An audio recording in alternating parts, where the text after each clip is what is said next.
Somewhere in central Italy, if you could stand on a hillside on a quiet night and look out over the dark valleys below, you might feel like you're seeing something older than history. Older than the Forum, older than the legions, older than the name Rome itself. The olive trees don't care about empires.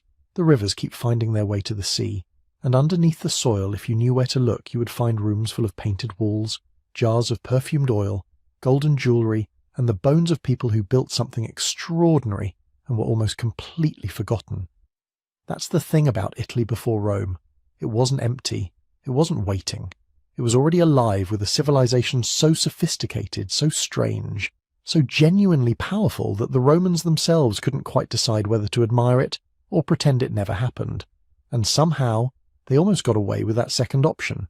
If you're using this to drift off tonight, that's exactly what it's here for. So settle in, get comfortable, and before you do, drop a comment and tell me where you're listening from and what time it is. It's one of my favourite things. Someone in Tokyo at 6 a.m, someone in Toronto at midnight, someone in Edinburgh in the middle of a rainstorm. All of you finding the same quiet at different hours. I love that. Now, back to the hill. Before there were senators in togas debating in marble halls, before the Latin language spread across an entire empire, before anyone outside of the Italian peninsula had ever heard the word Rome, there was another civilization living in these hills and valleys. They built cities, they dug harbours, they traded with Greece and Carthage and the Eastern Mediterranean. They had a writing system, a complex religion, a rich tradition of art that could stop you cold if you walked into a museum and really looked at it. They had kings, and according to some ancient sources, those kings once ruled Rome itself. They were called the Etruscans, and then, gradually, they weren't anything at all. Their language stopped being spoken. Their cities were absorbed or abandoned. Their names were swallowed by Roman ones. The story of how that happened, and how much of it was deliberate erasure versus simple historical drift, is one of the most quietly haunting puzzles in all of ancient history. The clues we have are strange and scattered. Tombs mostly, dug into the volcanic rock, painted with banquets and dancers and sea creatures, as if the people inside were just resting rather than gone. Inscriptions in an alphabet we can read, but a language we still only partially understand. A few temple foundations. Some later Roman writers who mentioned them almost reluctantly, like a family mentioning a difficult relative. That's what we're going to follow tonight, those clues, that quiet trail of evidence through one of history's most fascinating disappearing acts. But before we can talk about the Etruscans disappearing, we need to understand what Italy actually looked like before anyone had erased anything. And the picture is messier and more interesting than most people realise. Forget the clean map you might have in your head. The one with Rome at the centre, and everything else arranged neatly around it. That map comes later, imposed by conquest and administration, and a very deliberate rewriting of who mattered. The Italy that existed in the centuries before Roman dominance was something else entirely. A patchwork, a mosaic of peoples, languages, traditions, and local identities, each shaped by the particular piece of landscape they happened to inhabit. And Italy's geography more or less guaranteed this. Think about what the peninsula actually looks like. The Apennine Mountains run like a spine down almost the entire length of the country, dividing east from west, creating valleys that face different directions, catch different weather, drain into different rivers. The coast in the west opens onto the Tyrrhenian Sea, warm and navigable, connected to the wider Mediterranean. The east faces the Adriatic, narrower, different currents, different trade partners.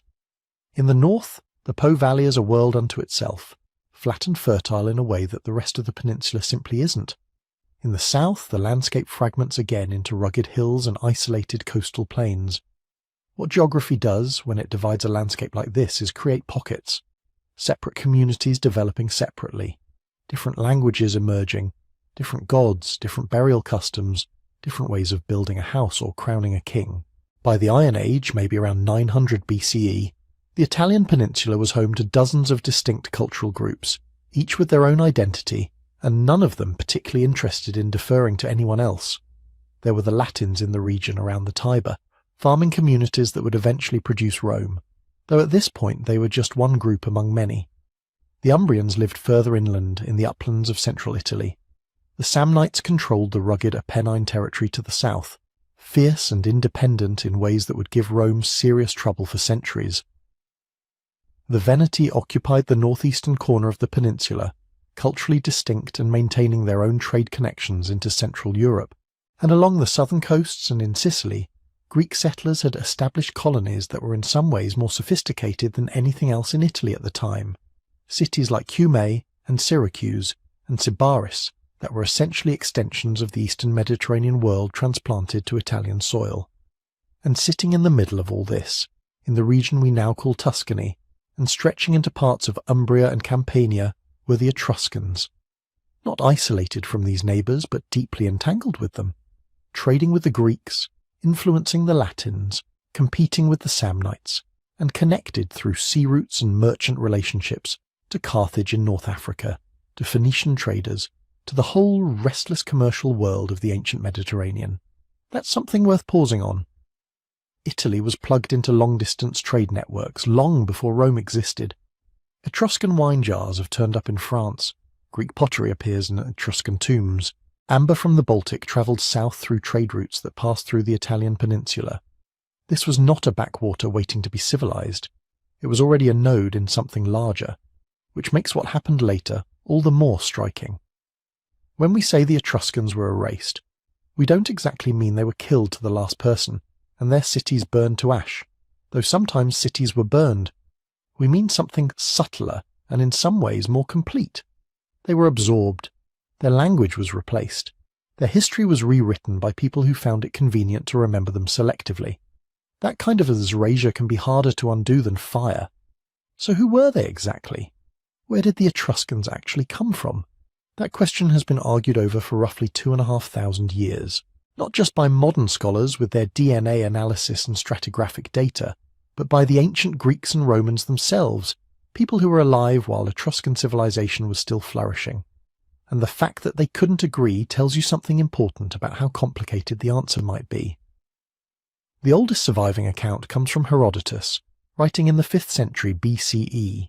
He believed the Etruscans were migrants from Lydia, a kingdom in western Anatolia, roughly the western coast of what is now Turkey. His story goes like this. A great famine struck Lydia during the reign of a king named Attis. It went on for 18 years. Eventually the king divided his people into 2 groups, drew lots, and sent one half away to find a new homeland. They built ships, sailed west across the Mediterranean, and landed in Italy, where they settled and became the Etruscans. It's a vivid story. It has the shape of myth, but also the bones of something that might contain historical memory. Migration across the Mediterranean during periods of stress was genuinely common. People moved. Populations followed resources and opportunity. But not everyone accepted it even then. Dionysius of Halicarnassus, a Greek historian living in Rome several centuries after Herodotus, pushed back firmly. He argued that the Etruscans were not migrants at all. They were an indigenous people.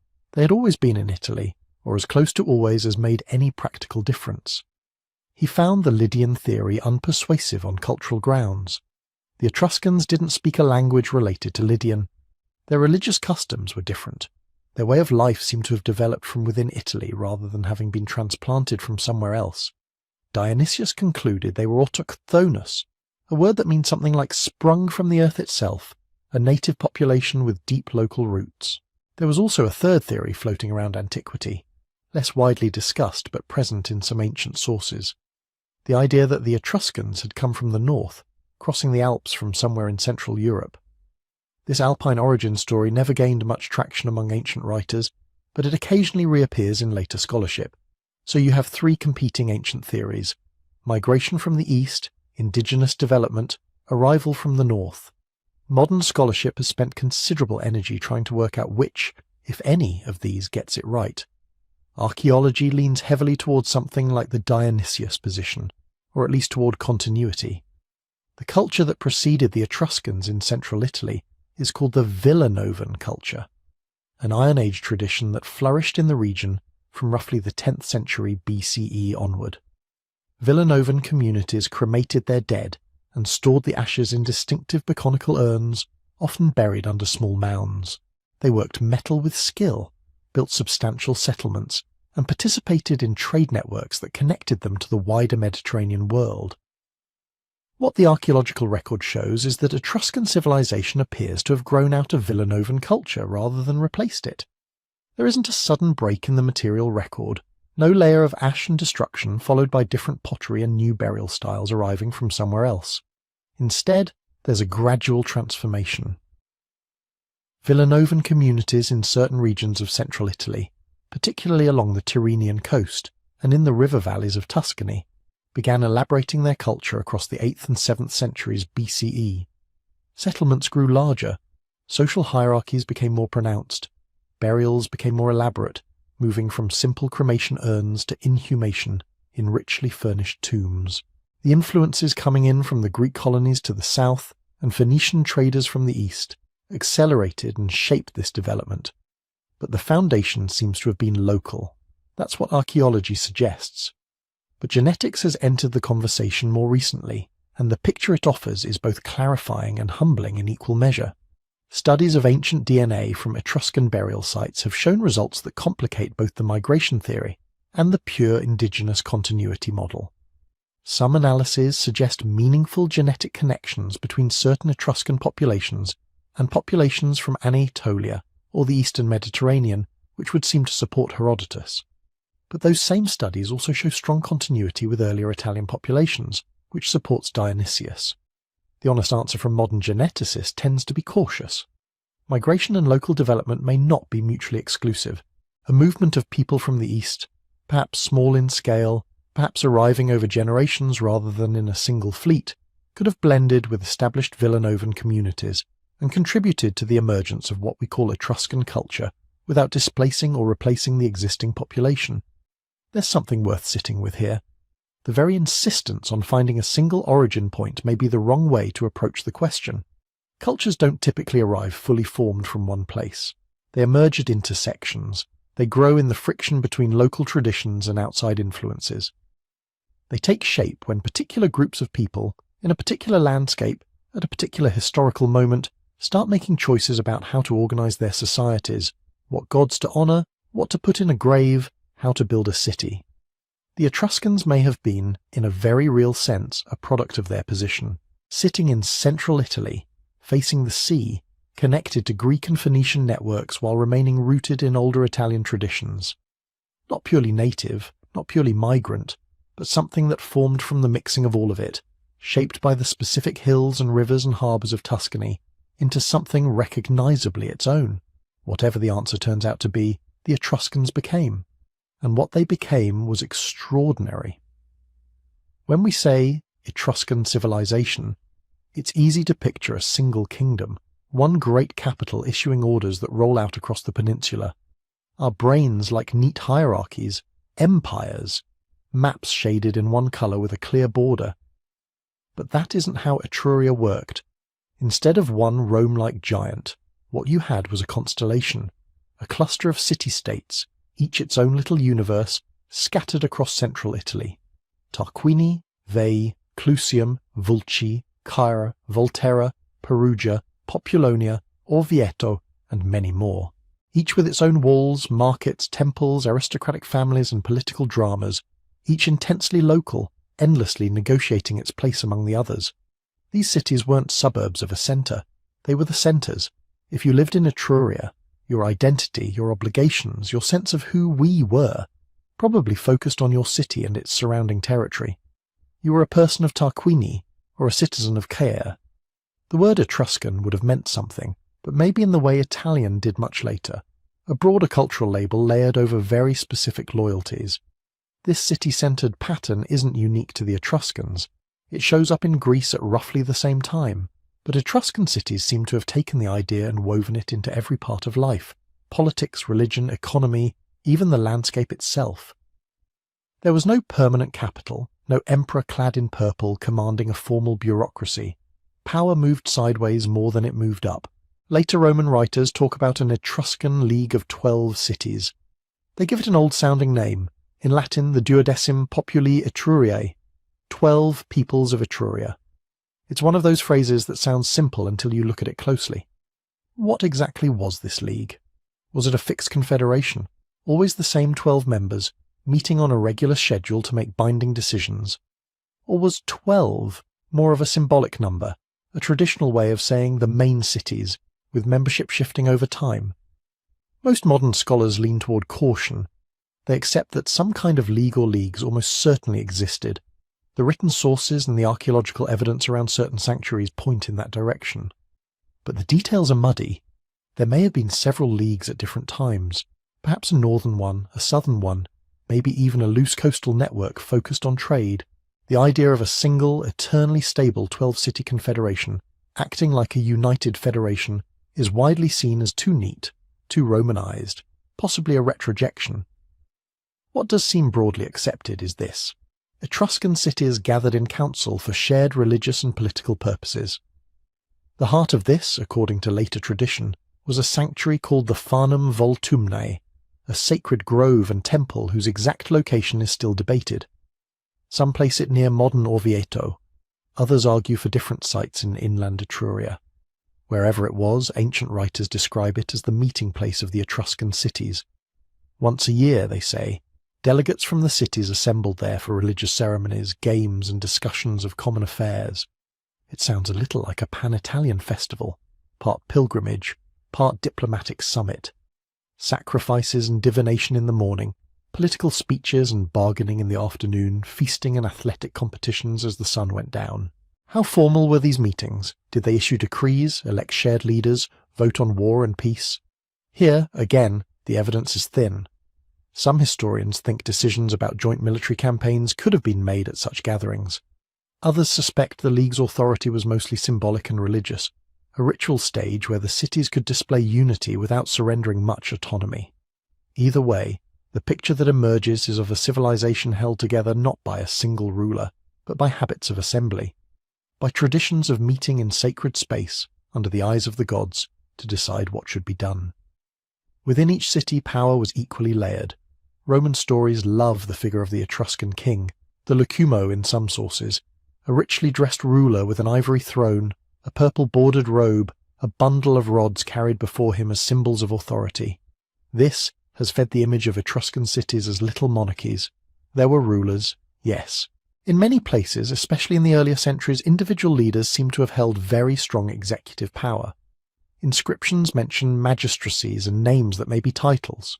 Some tombs clearly belonged to people who wielded unusual influence. But even where a king existed, he did not rule alone in a vacuum. Elite families, powerful lineages, sat behind and around him like a living structure. Their estates ringed the city, their ancestors filled the richest tombs, their names repeated across generations in inscriptions and grave goods. They supplied the magistrates, the generals, the high priests.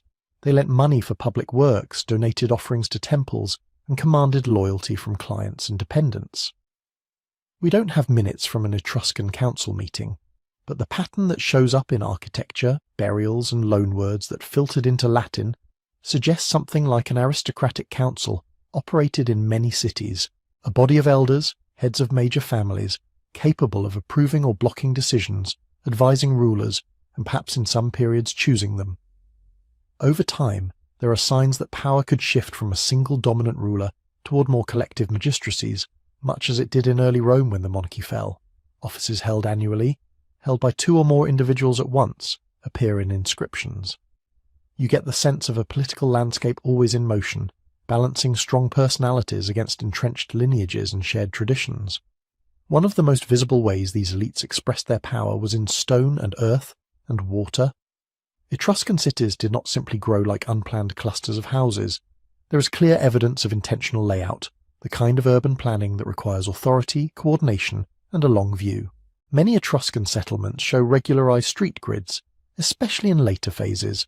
Streets crossing at right angles, insular city blocks with consistent dimensions, public spaces carefully carved out at the centre. Archaeologists interpret this as planned expansion or refounding, sometimes over older Villanovan villages. Someone or some group decided where the main roads would run, where the marketplace would sit, where the temples would face. Outside the walls the land was carved up too. Boundary stones and field systems suggest thoughtful land division, probably managed or approved by civic authorities. Rural sanctuaries sat at crossroads and territorial edges, watching over fields that had been surveyed, parcelled, and assigned. This is not the work of a random clutch of farmers. It implies surveyors, standards of measurement, and a shared understanding of where one person's land ended and another's began. Beneath and around all of this, another kind of power was at work: control over water. Central Italy is a landscape of hills, valleys, and low-lying plains that can easily become marshes. Etruscan engineers seem to have made a specialty of drainage and hydraulic management. At sites like Veii, archaeologists have found complex systems of tunnels and channels, cut through rock to divert water away from vulnerable areas, to dry out fields, or to supply cisterns and fountains. In some cities you can still see the remains of massive earthworks, embankments, and culverts that reshaped the land. The later Romans admired and sometimes reused Etruscan drainage works. The famous draining of the Roman Forum's swampy valley, traditionally credited to the early kings, likely involved techniques learned from or carried out by Etruscan specialists. Roads tied this whole human-made landscape together. Not the straight, stone-paved imperial highways we associate with Rome, but earlier arteries, carefully traced routes linking city to city and city to hinterland. Some followed ridgelines, others cut through valleys on built-up embankments. Bridges and fords marked by shrines transformed dangerous crossings into tamed, ritualized points in the landscape. These projects did more than move goods and people. They were public statements. This land is organized. This water obeys human will. This city has the power to reshape its environment. And because elites funded, directed, and often commemorated these works, every road, drain, and wall also whispered a political message. Remember who made your fields dry and your streets passable. For the Etruscans, none of this was just secular civic management. The line between politics and religion, between infrastructure and ritual, simply didn't exist in the way it does for many of us now. Temples weren't tucked away in quiet corners. They dominated the urban skyline, raised on high podiums at the ends of main axes, facing plazas where people gathered. Their placement seems to follow orientations that may have had astronomical or divinatory significance. The very act of laying out a city could be understood as a religious rite, aligning human space with the will of the gods. Etruscan civic life moved to the rhythm of festivals. Certain days were marked for public sacrifices, for processions that wound through the streets, for games and banquets held at communal expense. The same men who debated policy or commanded troops also presided at altars, watched the flight of birds, and consulted liver-shaped models inscribed with the names of divine powers. When the cities met at the Fanum Voltumnae, it wasn't a secular parliament briefly pausing for a prayer. It was religion all the way down, and politics happening within that sacred frame. Decisions about war, alliance, or public building could be preceded by elaborate divination. The gods were asked for signs. Omens were read in lightning, in entrails, in celestial patterns. If the signs were unfavourable, action might be delayed or abandoned. If favourable, the decision gained a kind of cosmic endorsement. So when an Etruscan council approved a new temple, or authorised a drainage project, or agreed to support a neighbouring city in conflict, it wasn't just a matter of votes and budgets. It was a negotiation carried out in the presence of beings who were thought to care about the arrangement of fields, the line of city walls, the outcome of battles. In this way, the Etruscans built a different kind of power than the later Roman imperial model, less a single spear point thrust outward, more a woven net of cities, families, sanctuaries, and rituals. Authority circulated through councils and leagues, through priests and magistrates, through festival calendars and monumental works. From a distance, it might look messy. Up close, it starts to feel like an ecosystem. Multiple centres, each adapting, competing, cooperating, reshaping their piece of Italy according to a shared but locally inflected set of ideas about how human and divine order should fit together. And it was this web of cities, planned, drained, divided, consecrated, that opened onto something even larger. Because Etruscan power did not stop at their walls, it reached out across the sea. From those hilltop walls and drained valleys, the Etruscans turned outward toward the horizon line that mattered most, the sea. If you walked down from an inland city like Volterra or Perugia and followed the roads west, you wouldn't just reach a beach. You'd reach one of the most important front doors of the ancient Mediterranean, the Tyrrhenian coast. To the Greeks, that whole stretch of water was the Tyrrhenian Sea, named after the Tyrrhenoi, the Greeks' word for the Etruscans. That's already a clue. When another culture names an entire sea after you, it's usually because you're everywhere on it. The Etruscans didn't sit at home while ships from Greece and Phoenicia drifted in with exotic wares. They built and crewed their own fleets, and their coastal cities, Caere, Tarquini, Vulci, Populonia, Pisa, Gravisca, Pyrgi, became nodes in a dense web of routes that ran from the eastern Mediterranean all the way to the Atlantic. Imagine standing on a wooden pier at Caere's port. The air smells of pitch and salt and wet rope. Ships from Greek Massalia, from Corinth or Chios, from Phoenician outposts in Sardinia and North Africa, nudge up against vessels flying Etruscan standards. Languages overlap in the shouting of stevedores as cargo comes off in a steady stream. What's moving through these harbours? Metals, first of all. The Etruscans sat on one of the richest mineral belts in the central Mediterranean. Iron from Elba and Populonia, copper and lead from the inland hills, silver and perhaps traces of tin coming through their networks. Ore is heavy, bulky, and awkward to move over land. But pack it into the belly of a ship and suddenly you can feed bronze workshops from Sicily to southern France. Greek and Phoenician traders wanted those metals badly. In return, they brought objects that would reshape Etruscan taste and status: fine painted pottery, olive oil, perfumed unguents, textiles, glass, worked ivory, intricate jewellery. Picture one such piece. A black-figure Greek crater, a great mixing bowl for wine, its surface crowded with tiny painted figures of heroes, gods and monsters. It starts life in a workshop in Corinth or Athens. A potter throws it, a painter decorates it, a merchant buys it and loads it onto a ship. Weeks or months later, that same crater is being carefully lifted off a gangplank in an Etruscan harbour. It passes through the hands of a broker, maybe an Etruscan middleman who can speak a little Greek, makes the right gestures, knows how to flatter both sides. Eventually it ends up in the hall of an Etruscan aristocrat, where it might be used in feasts that borrowed Greek drinking customs, but gave them a distinctly Etruscan spin.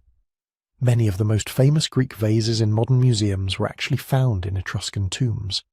They left Greece as trade goods and survived in Italy as grave offerings, sealed in chambers that stayed dry for over 2,000 years. Our idea of classic Greek vase painting is, in a way, filtered through Etruscan buying habits. But the traffic wasn't one way. Etruscan workshops picked up foreign styles and transformed them. Take a bronze mirror, hold it in your mind. A polished disc of bronze catching candlelight, on its back a scene delicately engraved. Two figures seated across from each other, names written in curling Etruscan letters. Maybe they're Greek gods with Etruscan spellings, or local deities, or mythic heroes. The mirror is a Greekish object, made of imported metal and responding to Mediterranean fashions for personal grooming. But the style of the engraving, the language, the symbolic choices are Etruscan. These mirrors become luxury items that move along the same sea lanes that brought the raw metal in. Etruscan metalworkers weren't just feeding their own elites. They were good enough that some of their products travelled outward again, gifted, traded or looted into other cultures' collections. Gold jewellery tells a similar story. Tiny granules of gold fused into filigree patterns form rosettes, chains, and pendants of astonishing delicacy. Techniques like granulation, where hundreds of near-microscopic beads of gold are arranged in patterns, seem to reach a particular brilliance in Etruria. The gold itself might come from river places in Italy or abroad, but the transformation into shimmering, wearable status symbols that happens in Etruscan hands. Wine and oil form another part of this moving puzzle. Greeks brought wine and oil into Etruscan ports in sleek amphorae, tall clay jars with pointed bases. But the Etruscans weren't passive consumers. They adopted and adapted viticulture and olive cultivation. Before long, they were shipping their own wine, perhaps their own oil, along the coasts of Italy and beyond. Archaeologists have found Etruscan amphorae and other ceramics in places that might surprise you. Southern France, Corsica, Sardinia, even as far as Spain. In those finds, you can almost trace the wake of the ships that carried them. A cargo of wine or oil or salted goods heads west. Some amphorae stay in Massalia's warehouses, some in coastal villages, some move inland up river valleys, while the ship pushes on to the next port. The ports themselves become layered spaces, warehouses stacked with jars, courtyards where deals are struck, shrines where sailors leave offerings for safe passage. In places like Pyrgi, the port of Caere, Sacred and commercial life interweave. One of the most famous Etruscan finds, the gold tablets of Pergae inscribed in both Etruscan and Phoenician, comes from a sanctuary right by the sea. On those tablets, a local ruler dedicates a temple to a goddess equated with Phoenician Astarte. It's a convergence point. Etruscan, Phoenician, and broader Mediterranean religious ideas overlapping in a spot where ships dock, cargo changes hands, and languages mingle. This trade didn't just enrich individual merchants. It poured wealth into city coffers and aristocratic estates, and that wealth left visible traces.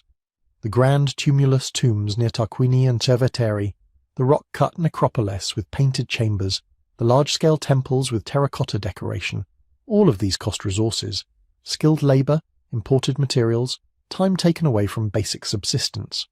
Trade made that possible. Metals brought in through ports could be turned into tools for quarrying stone or carving rock, into nails and clamps for construction, into decorative fittings for wooden structures that have long since vanished. Exotic goods, ivory, amber, Egyptian faience, Greek vases, could be placed in tombs to signal status, to equip the dead with symbols of a life lived at the intersection of many worlds.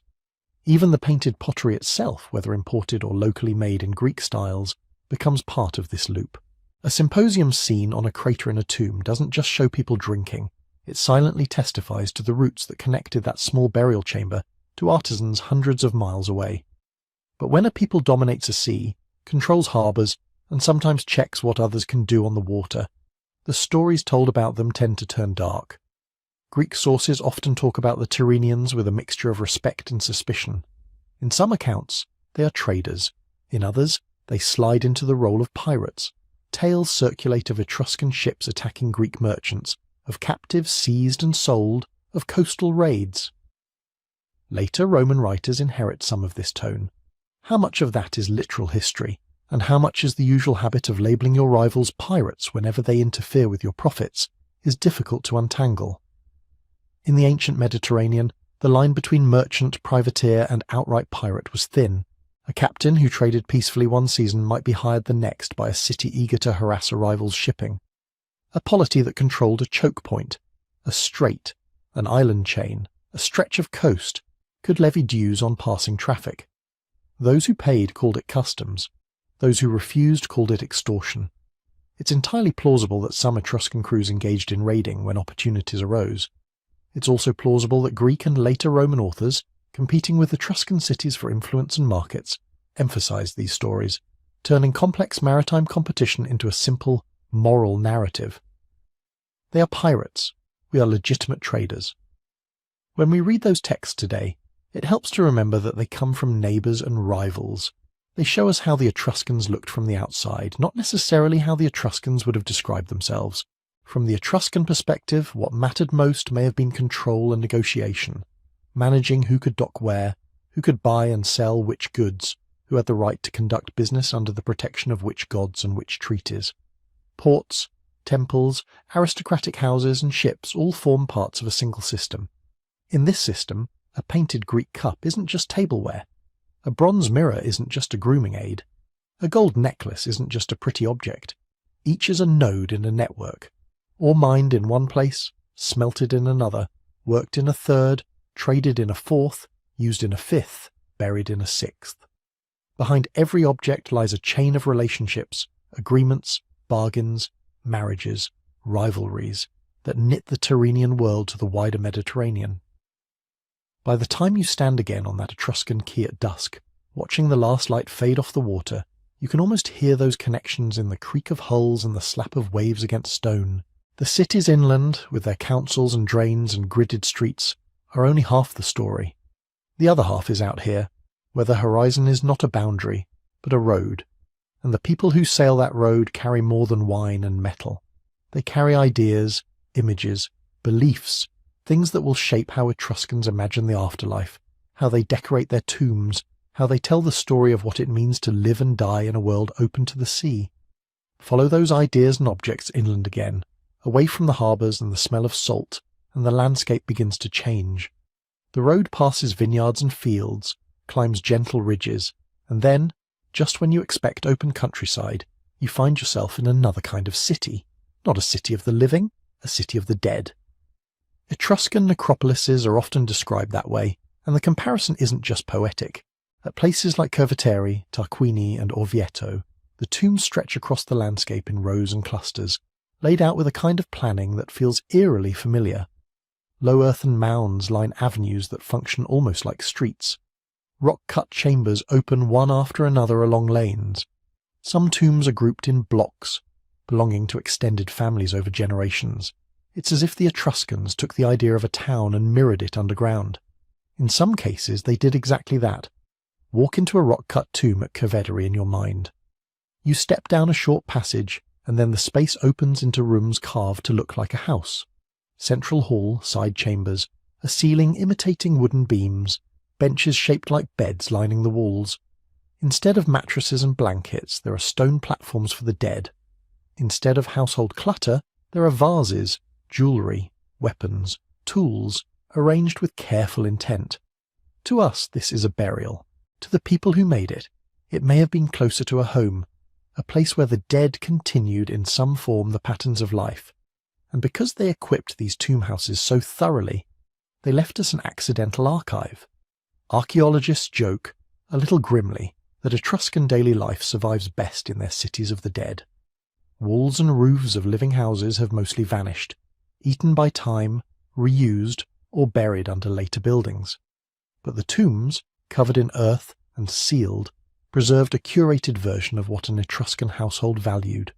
Open a chamber, and you might find storage jars, cooking pots, drinking sets, lamps, weapons laid beside a man's body, or at least beside where it once rested, spindles and jewellery near a woman, children's burials with toys or miniature objects.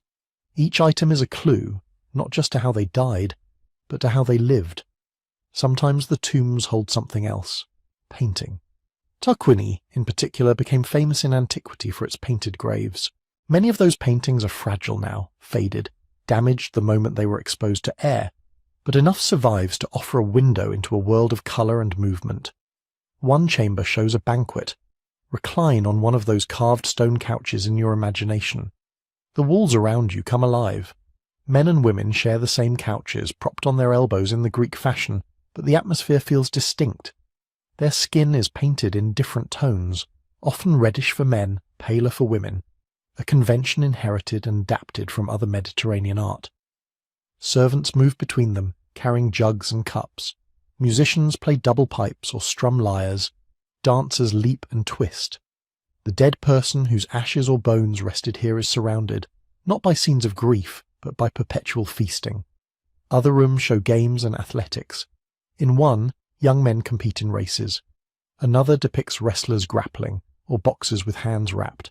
Horses and chariots hurtle past in tiny painted friezes, echoing the great spectacles that once filled Etruscan arenas and fields.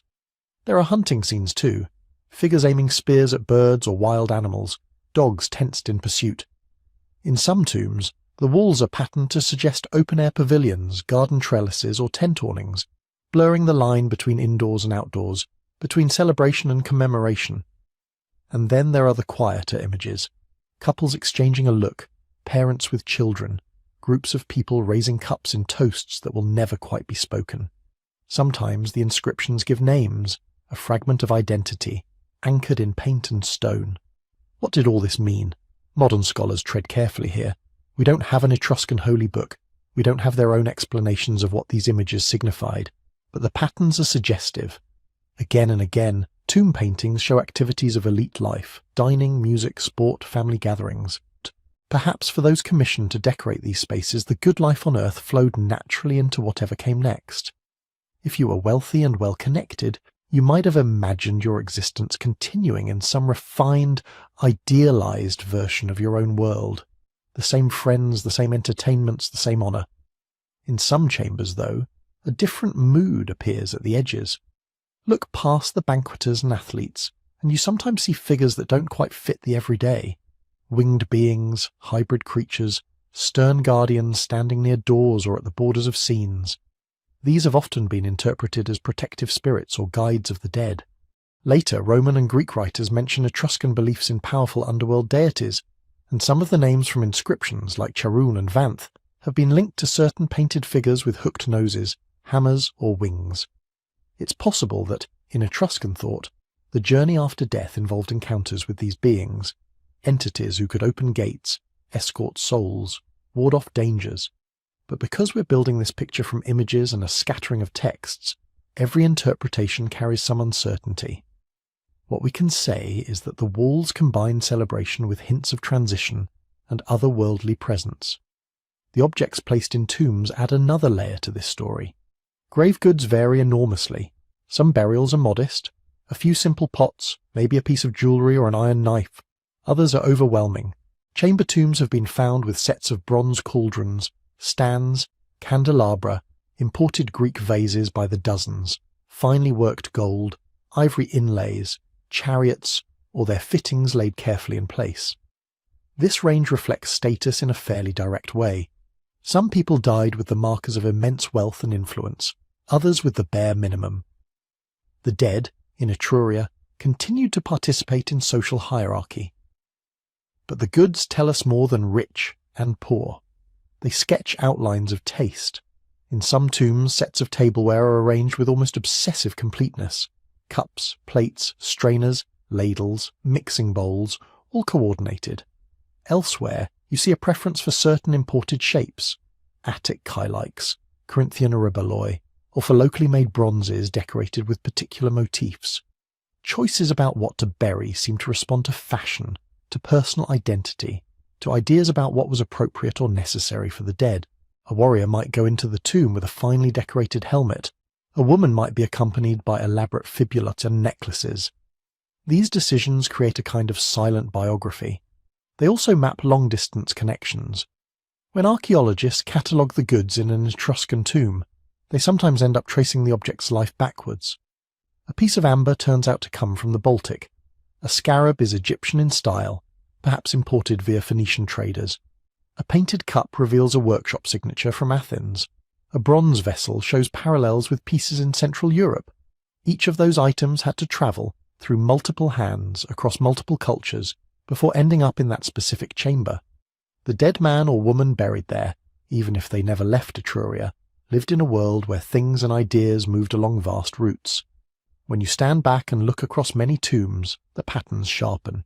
In early periods, cremation urns might be shaped like little huts, hinting at an older style of dwelling, and perhaps an older conception of the household.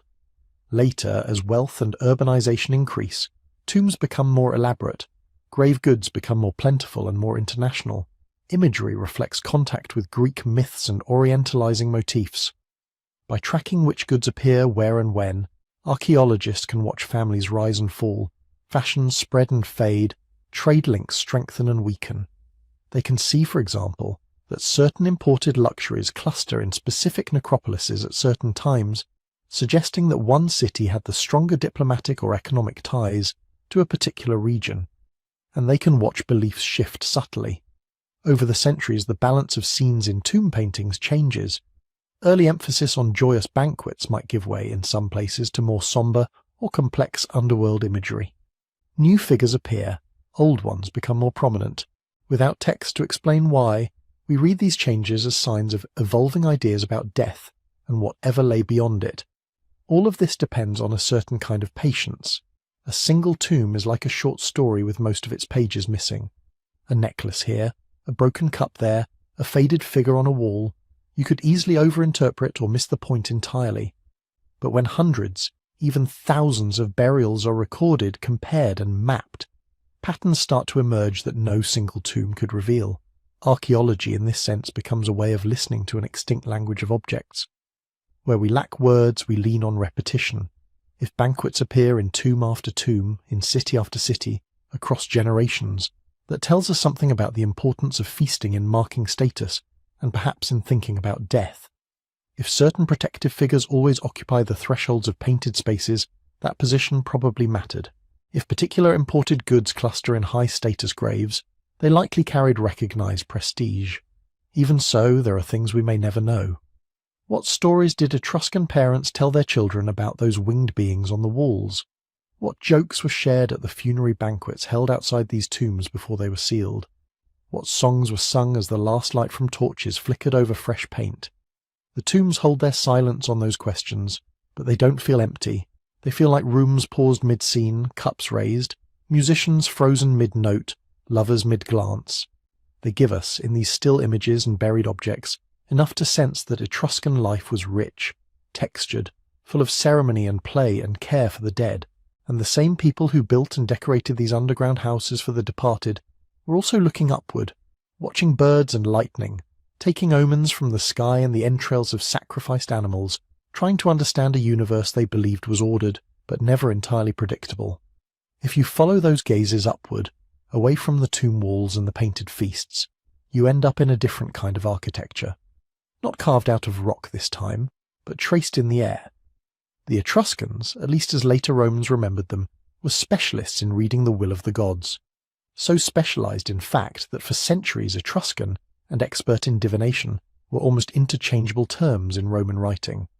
But here we have to pause. Most of what we think we know about Etruscan religion comes second-hand. Roman authors summarizing, quoting, or sometimes arguing with a system they had partly adopted and partly reshaped.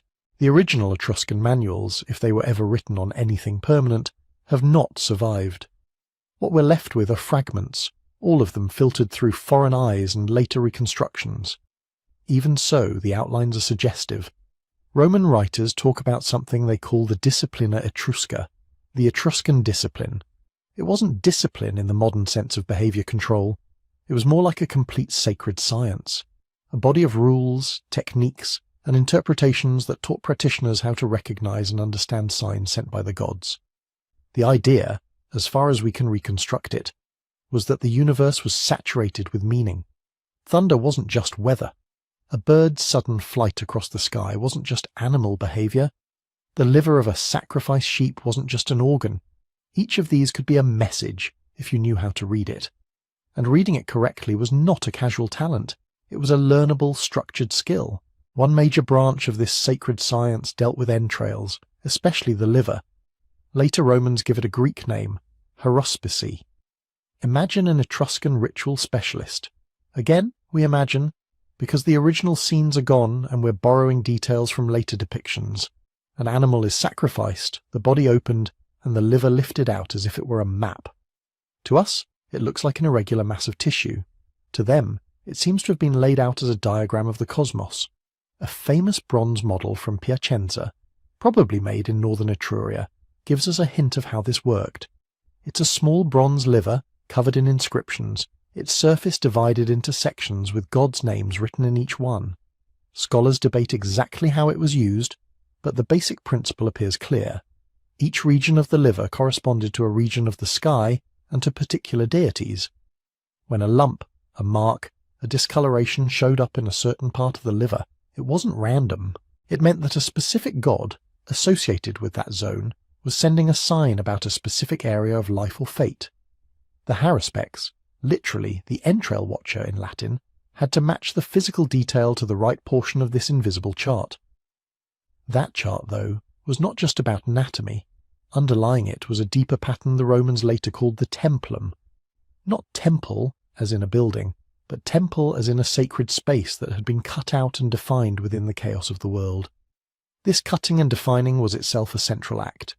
In Latin, to consecrate often involved to inaugurate, to mark out and approve a piece of territory as suitable for divine human contact. Rome almost certainly learned this practice from Etruscan specialists, and it seems to have been rooted in an Etruscan way of thinking, that the sky above and the land below could be divided into corresponding sectors, like slices of an enormous celestial pie. Imagine the vault of the heavens divided into regions of influence. Each god, each category of divine force had its own slice. When lightning flashed or birds flew through a certain part of that sky, the observer knew which divine zone had just been activated. The world, in this view, was not a random dome. It was a grid of power. To make that grid usable, it had to be projected downward. So ritual experts templated the earth. They stood in a chosen spot, oriented themselves with care, often facing south, so that east lay to the left and west to the right, and then extended lines out into the landscape, mentally and sometimes physically. This act created a templum on the ground, a sacred rectangle or square whose internal divisions mirrored those of the sky. Once that was done, you could take the auspices. birds that crossed your field of vision didn't just fly from left to right. They moved from one divine sector to another, carrying meaning with them. A lightning bolt that struck in a particular direction didn't just hit a tree, it landed in a named, understood portion of sacred space. Temples in the architectural sense seem to echo this way of thinking. Many Etruscan sanctuaries were laid out with a strong axial orientation, often with carefully defined fronts, backs and side zones that later Roman authors associate with particular deities. Jupiter in one segment, Tinia, his Etruscan counterpart, in another, more shadowy underworld powers in yet another. When we read those Roman descriptions, it's easy to forget how radical the underlying idea is. In this worldview, religion isn't just about pleasing potentially fickle gods. It's about participating in a system where time, space, and divine intention are all arranged according to a knowable pattern. You don't guess what the gods want.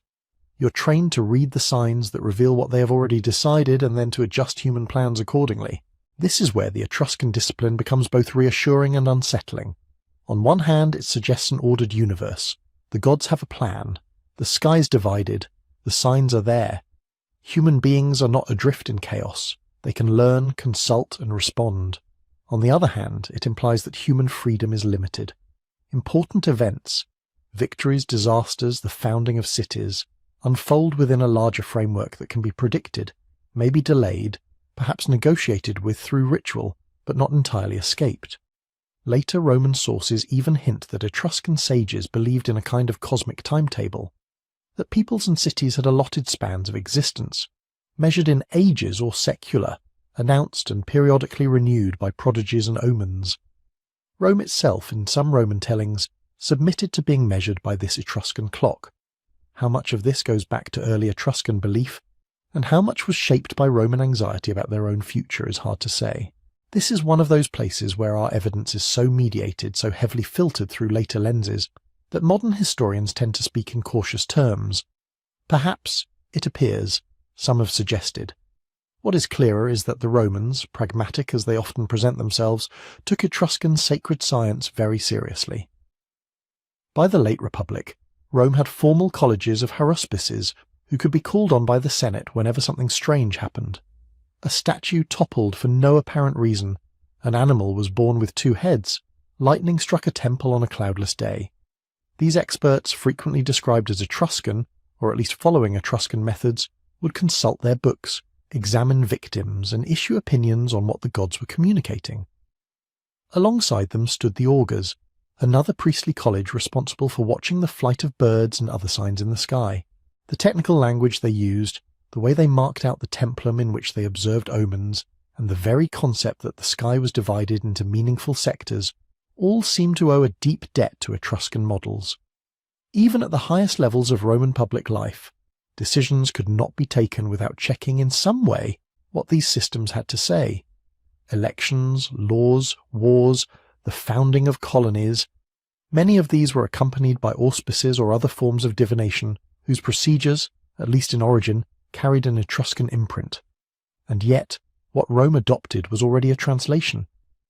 By the time we meet the Disciplina Etrusca in our written sources, it has been filtered first through Roman practice, then through Greek philosophical categories, then through the tastes and anxieties of late Republican and imperial authors. Pieces of the system were preserved in Latin summaries, in antiquarian works, in paraphrases that aim to fit Etruscan notions into Greek-style theology. The original ritual handbooks, if they ever existed in Etruscan script on durable material, are gone. We don't have an Etruscan priest explaining, in his own words, how he understood the gods of the lightning-bearing sky, or why a mark on the lower left of a liver mattered more than a mark on the upper right. What we see instead is a shadow, a Romanized version of Etruscan sacred science, preserved mostly because it proved useful, or strange, or impressive, to a culture that eventually conquered and absorbed its inventors. It is entirely possible that important elements never made that journey. Maybe there were myths that gave emotional colour to these procedures, stories about the first human who learned to read livers, or the god who first traced the sky's divisions with a bolt of fire. Maybe there were local variations, household rituals, quietly maintained practices that never interested Roman chroniclers, and so left no trace at all. What survives in the texts feels almost disconcertingly dry. Rules, classifications, case histories of bad omens and what happened when they were ignored. It has the flavour of a technical manual stripped of its narrative frame. And yet even that skeletal outline hints at a way of inhabiting the world. To live inside the Etruscan discipline, as far as we can imagine it, was to move through a landscape that was never entirely mundane. Every unusual occurrence might be a message. Every boundary could double as a cosmic line. A temple wasn't just a building, it was a calibrated intersection of heaven and earth. The same people who carved joyful banquets on tomb walls, who sent their dead into elaborately furnished houses beneath the soil, spent their lives under a sky they believed was inscribed with intention. They built, traded, feasted, and mourned, while watching birds cross invisible sectors and listening for thunder in particular quarters of the horizon. Rome would inherit much of this apparatus, refine it, bureaucratize it, and write it down in its own language. But what we glimpse, in outline, behind the Latin words and later interpretations, is an older vision. An Italian people who tried to align their cities and their choices with a cosmos they thought was speaking, all the time, if only you knew how to listen.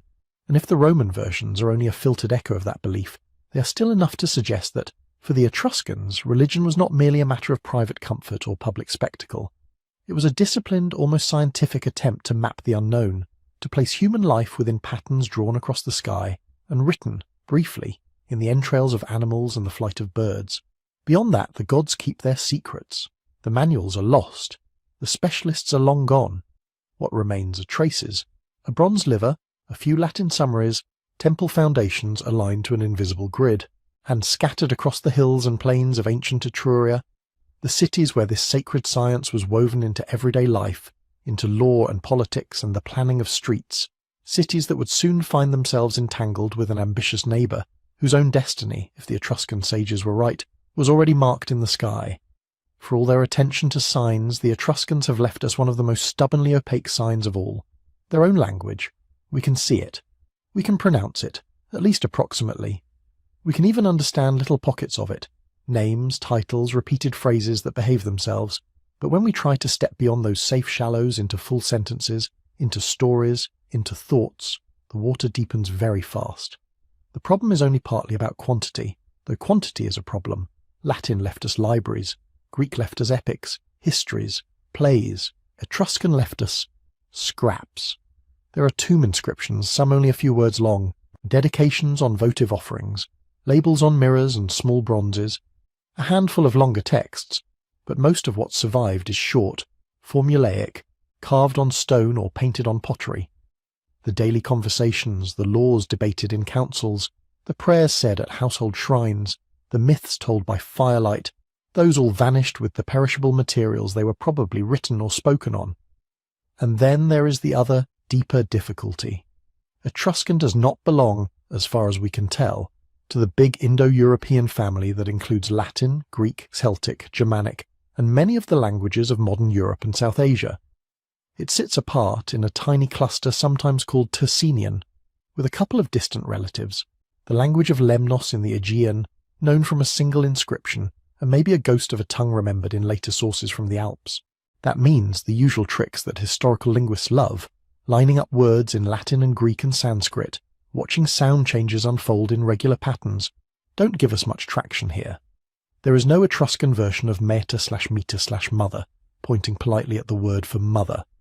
Often, when we stare at an Etruscan sentence, we're doing it without the comfort of a big related family to lean on, and yet it isn't a complete darkness. We have a key, even if it doesn't open every door. The Etruscans wrote with an alphabet that is clearly related to early Greek. You can see it in the shapes of the letters on stone and bronze. Some look comfortably familiar, others are like Greek letters seen in a slightly warped mirror. Most scholars think the Etruscans adapted a Western Greek script, probably from Greek settlers in southern Italy or on coastal islands, sometime in the early 1st millennium BCE, and then bent it to fit the sounds of their own speech. Learning to read Etruscan aloud, therefore, is not the hardest part. Once you know the values of the letters, you can walk through an inscription sounding out Mia Vilesh, I Avil, or clan, son, or Zilath, a term that seems to mean something like magistrate or official. That adaptation of the Greek alphabet is itself a story. It tells us that writing travelled along real human networks, trade routes, coastal contacts, shared sanctuaries where Greek and Etruscan sailors might have left offerings side by side. A set of abstract symbols, born in the eastern Mediterranean out of older Phoenician shapes, crossed the sea and took root in central Italy, where it was trimmed and pruned and made to serve a different tongue. From that Etruscan script parent, later Italic alphabets seem to have borrowed. Early Latin letters, scratched on pots from archaic Rome, carry traces of Etruscan influence in their forms and in the direction of writing. So when you look at the familiar ABC of the Roman alphabet, you are walking along a path that ran through Etruscan hands before it ever reached English or any modern language using those shapes. But an alphabet only gives you sounds. Understanding comes from patterns. Over the last century and more, scholars have catalogued and compared every Etruscan inscription they can find. They have noticed which words cluster together in tombs, which in temple contexts, which appear on boundary stones or mirrors or dice. Out of this enormous sorting exercise, a small but solid core of understanding has emerged. We can recognize personal names, many of them, and the way family relationships are marked: X clan, Y, X, son of Y. We can spot words that behave like dedicated, offered, sacred to. We can identify numbers in certain contexts, especially on objects like dice and in a few lists. There are terms for officials and political roles, zilath, mentioned earlier, and others, that we know are titles, even when we are not completely sure how to render them in modern languages. We can also trace a few formulaic phrases that repeat from one monument to another, especially in funerary contexts. There are patterns that mean, in effect, this is the tomb of, this was made for, he or she lived, though the exact shades of meaning are still topics of careful debate. And then there are a few extraordinary artifacts where Etruscan suddenly feels, if not transparent, then at least less opaque. Among them, a small set of gold sheets found by the sea. At the port sanctuary of Pergi, on the coast of southern Etruria, archaeologists uncovered 3 thin gold tablets in the 1960s, buried carefully within a temple area. 2 are inscribed in Etruscan, 1 in Phoenician. All 3 date to around the late 6th or early 5th century BCE, and they appear to be related versions of a dedication made by a local ruler. Because Phoenician is a well-understood Semitic language, the Phoenician tablet gives us a parallel text to compare with the Etruscan ones. The match is not line for line, but close enough that certain Etruscan words light up when set beside their Phoenician counterparts. From Pergi we learn the name of the dedicator, often identified as Theferi Velianas, a king or chief of the city of Caer. We learn, or at least gain strong indications, of the goddess involved, a figure related to the Phoenician Astarte. We see in both languages concepts of dedicating, of building, of pious acts tied to political status. The tablets do not suddenly make Etruscan easy. There are still phrases in the Etruscan version whose exact meaning is debated, grammatical forms that don't have neat equivalents, but the presence of that Phoenician neighbour gives us anchor points, fixed stars in a sky of otherwise mostly unknown constellations. Other objects perform similar, if smaller, services. The bronze liver from Piacenza, with its labelled sections, helps clarify divine names and possibly terms for cosmic divisions. A long text written on linen, later cut up and reused as mummy wrappings in Egypt, then recovered in the modern era, gives us the longest continuous Etruscan text known, probably some kind of ritual calendar or liturgy. Its repetitive, formulaic nature suggests that priests read or chanted from such texts, though the detailed content is still far from fully understood. In each of these cases we are certain about some things, cautiously confident about others, and openly unsure about many. Scholars tend to distinguish carefully between what is securely established, the reading of individual letters and most phonetic values, the identification of many proper names, the general sense of certain stock phrases, and what remains in the realm of hypothesis, the finer points of syntax, the exact meaning of rare words, the nuances of style or metaphor. This uncertainty is not just an academic inconvenience. It has consequences for how fully we can meet the Etruscans on their own terms. When you can read a people's texts fluently, you can listen to their arguments, laugh at their jokes, feel their anxieties in their own words.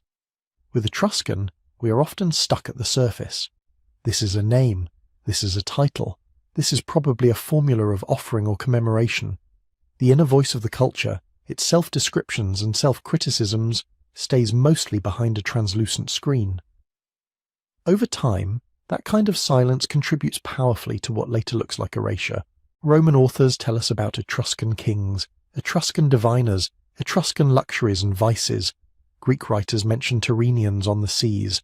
Archaeology gives us walls, tombs, jewellery, painted banquets, terracotta statues of gods and worshippers. But the Etruscans themselves, speaking directly in long stretches of text, are almost never there. Instead, a pattern repeats. The Romans borrow an Etruscan practice, adapt an Etruscan god's name, inherit an Etruscan letter shape.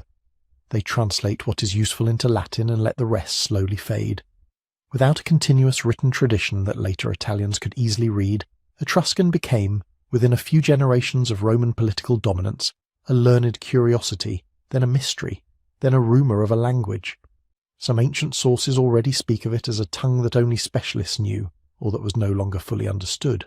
By the time medieval scholars looked back toward antiquity, Etruscan words appearing in Latin texts had become enigmatic, stray fossils embedded in a Roman sediment. Language, in this sense, is one of the strongest threads tying a culture across time. When that thread snaps, when children stop learning a language, when no one copies its books, when no later tradition keeps it alive in liturgy or law, an enormous amount of experience falls into a kind of internal exile. Material things can survive being conquered. A temple can be rededicated. A road can be repaved. Even religious techniques like the Etruscan discipline of divination can be borrowed and renamed. But language, if it dies without descendants who remember it, takes away the running commentary that explains why those temples mattered, how those roads were imagined, what those rituals felt like from the inside. With Etruscan, we are balanced right on that edge. We are not completely shut out.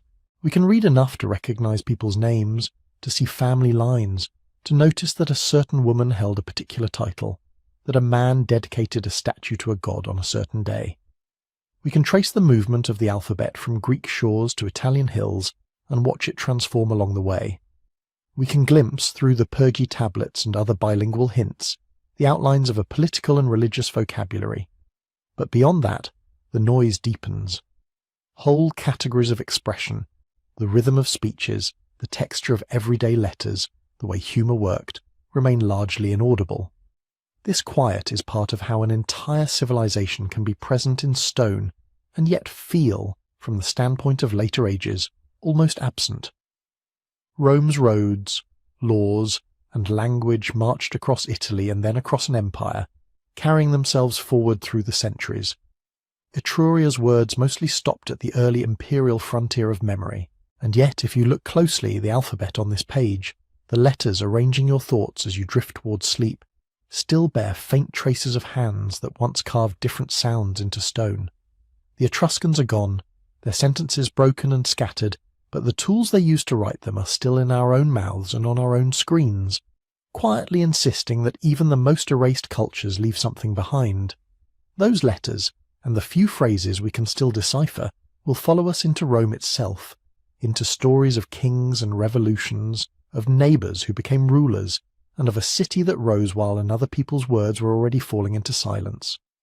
When Roman writers finally sit down centuries later to explain where their city came from, they do something very Roman. They tell a story in which Rome is both humble and already important. A frontier town of shepherds and bandits, they say, rough and poor and scrappy, and yet somehow this little settlement attracts kings with foreign names, masters of a more ancient, more polished culture. In their version, the earliest kings are Latin and Sabine, men from neighbouring hill peoples who fight, make treaties, build the first walls and forums. But by the time we reach the last three kings in the traditional list, the names shift. Lucius Tarquinius Priscus, Servius Tullius, Lucius Tarquinius Superbus, the Tarquins. Later Romans call them Etruscan kings. How much of that is memory, how much is legend, and how much is a way of explaining visible facts, the architecture in the ground, the rituals still being performed in their own day, has been argued ever since modern historians took up the puzzle. But if you walk through the layers of archaic Rome with a patient eye, you begin to see why the story took the shape it did. Archaeology suggests that, by the 7th and 6th centuries BCE, Rome was not just a cluster of huts on one hill. It had become a real player in central Italy. The low-lying ground between the hills, the future forum, was being drained and paved. Monumental temples went up. Imported luxury goods flowed in, Greek pottery, fine bronzes, carved ivory. Burials from this period show elites living and being buried in ways that look, in many respects, Etruscan. Imagine Rome in this phase as a kind of hinge city. To the north, the heartlands of Etruria, Veii, Caere, Tarquini, rich in metal, trade, and ritual prestige. To the south, the Latins and the Greek colonies of Campania. Rome sat on a river with access to the sea, on roads that connected the Tyrrhenian coast to the inland routes of the Apennines. It was not yet the master of Italy. It was one more node in a dense network of cities and peoples, but it was a node in a very good place. In that position, it makes sense that ambitious men from powerful Etruscan families might cross the Tiber and involve themselves in Roman politics, in marriage alliances, in military pacts. It makes sense that Roman elites might borrow clothes, symbols, and religious specialists from neighbours who were already famous for their wealth and their mysterious sacred science.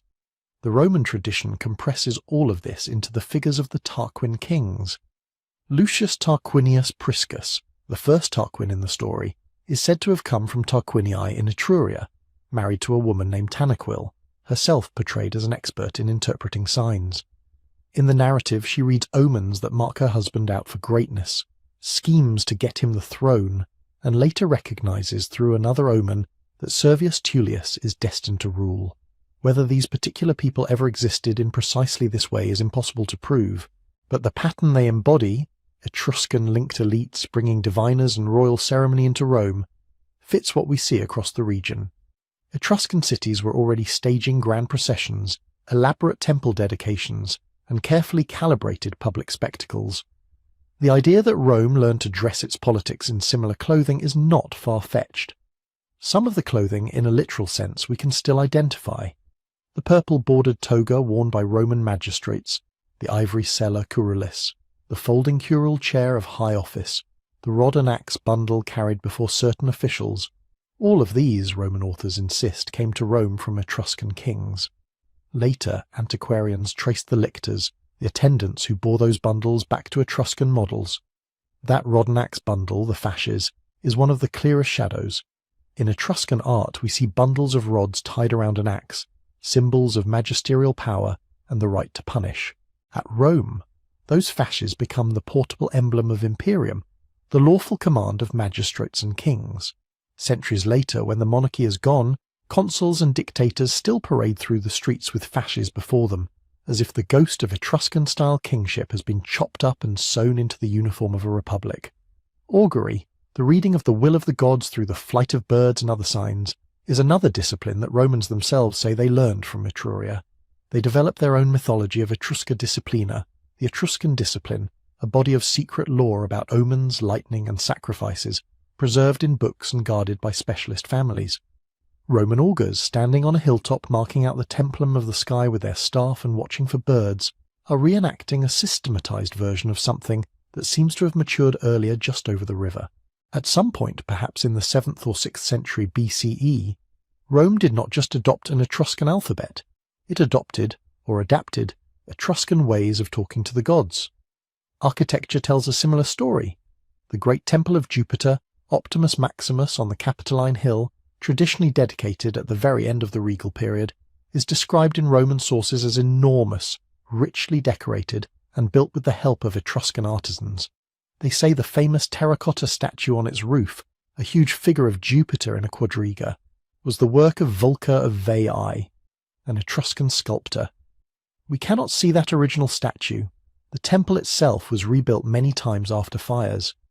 But archaeologists have uncovered foundations and fragments that confirm a large monumental temple on the Capitoline in the late 6th century BCE, built in a style that shares many features with Etruscan temple architecture. A deep front porch, a strong emphasis on the facade terracotta decoration. Elsewhere in the city, the Cloaca Maxima, the great drainage canal, is traditionally linked to the Tarquins as well. The story says that Tarquinius Priscus or Tarquinius Superbus undertook the huge labour of draining the marshy lowlands between the hills, channeling water out to the Tiber and shaping the space that would become the Roman Forum. Again, the precise royal name attached to the project is debated, but the engineering itself is real. Massive stonework from this archaic drainage system still lies under the later layers. It is one of those works that only a coordinated and probably coercive central authority could organise, a king, or at least someone acting very much like one. From these building projects, from borrowed symbols and shared craftsmen, a picture emerges.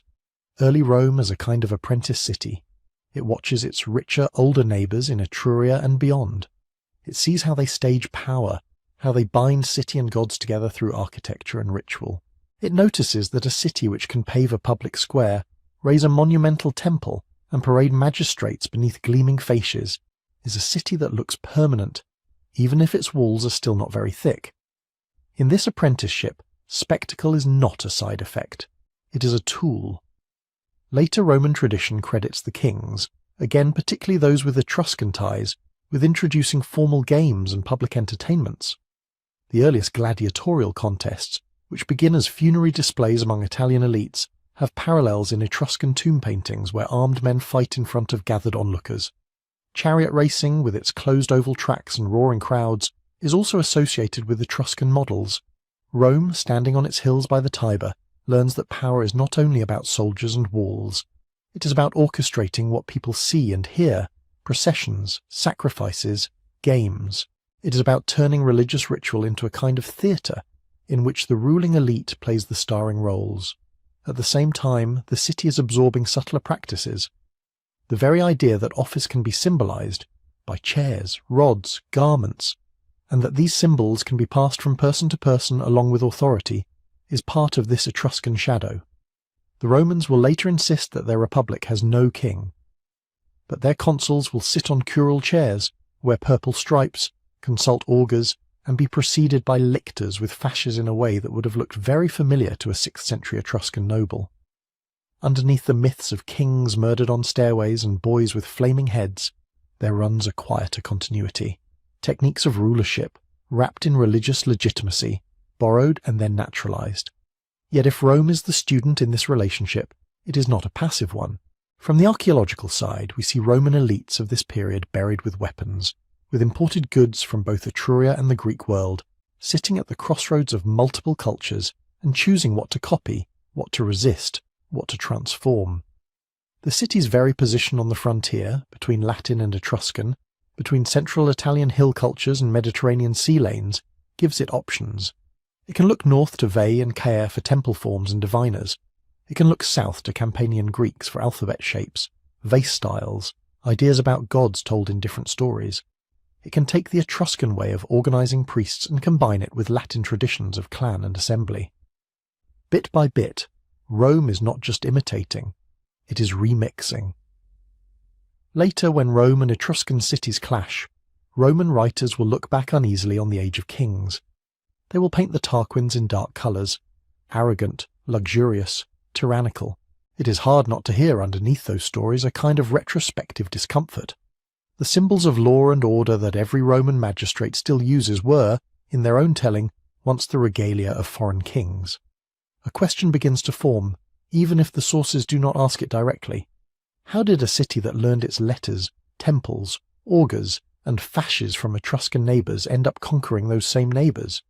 How did the apprentice become the rival, and then the master? What happened on that frontier, in wars and alliances and betrayals, that turned the shadow of Etruscan power from a shelter into a silhouette that Rome felt it had to step out of, and eventually erase? To follow that trail, we have to leave the Age of Kings behind and watch Rome and Etruria meet each other, not just in shared rituals and borrowed symbols, but on battlefields. The quiet exchange of culture will give way to sieges and treaties, victories and losses, and to a very different kind of story about how one civilization absorbs another. When we step out of that world of shared craftsmen and borrowed regalia, we find the same cities facing each other across a harder landscape. By the 6th century BCE, Etruscan power is not just a matter of temples and augurs. It is fleets on the Tyrrhenian Sea, garrisons in strategic passes, alliances with cities far beyond their old heartland between the Arno and the Tiber. For a time, it looks as though Etruscan influence might stitch together almost the whole of the Italian peninsula. To the north, Etruscan communities press up into the Po Valley, what the ancients call Cisalpine Gaul.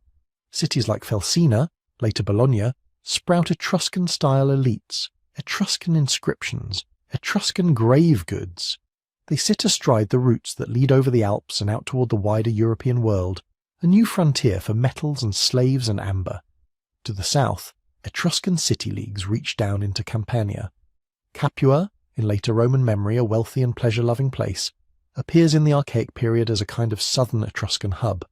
Here, Etruscan language and religious forms mingle with Oscan-speaking locals and Greek settlers along the coast. The Tyrrhenian shore, from Etruria proper down past the Bay of Naples, becomes a patchwork of harbours, sanctuaries and trading enclaves. For a brief moment, if you were standing on a headland above that sea, you might have imagined an Etruscan lake. But they are not alone on the water. Across the straits, on Sicily and the toe of Italy, the Greek world has been planting colonies for generations. Cities like Cumae and Neapolis, founded by Greek settlers, look seaward too, with their own fleets, their own gods who favour sailors and traders. To them, the Tyrrhenian is not an Etruscan lake.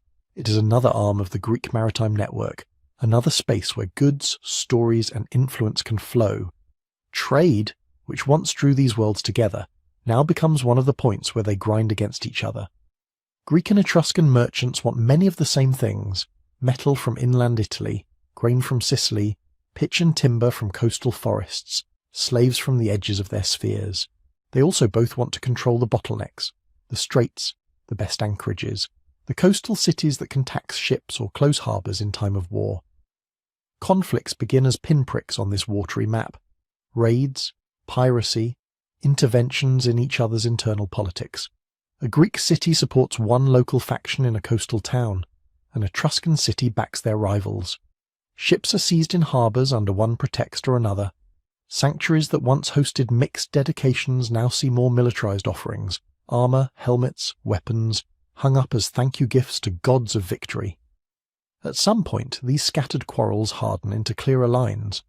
One of the few events from this period that later writers remember in any detail is a naval clash they call the Battle of Cumae, dated to 524 or 474 BCE, depending on which tradition you follow. The numbers, speeches, and tactical details are all suspect, but underneath the storytelling there is a solid core. Etruscan sea power met a coalition of Greek fleets in the waters off Campania. The Etruscans lost. You can feel the echo of that loss in the archaeology of the following generations. In southern Campania, Etruscan inscriptions become rarer. Greek influence in cities like Cumae and Neapolis grows stronger. Pottery styles shift. Dedications in sanctuaries tilt toward Greek names. It is not that an entire culture vanishes overnight. Local elites still wear Etruscan-style jewellery, still commission tombs with mixed motifs. But the direction of the tide has changed. The south is slipping from the orbit of the northern leagues and into the pull of the Greek and eventually Roman worlds. Further north, in Etruria proper, the impact is more indirect but still real. Etruscan cities had profited immensely from acting as brokers between inland Italy and the Greek markets to the south. Metal from the mines of Populonia or the hills around Volterra could be turned, through trade, into imported luxuries, prestige objects and political capital.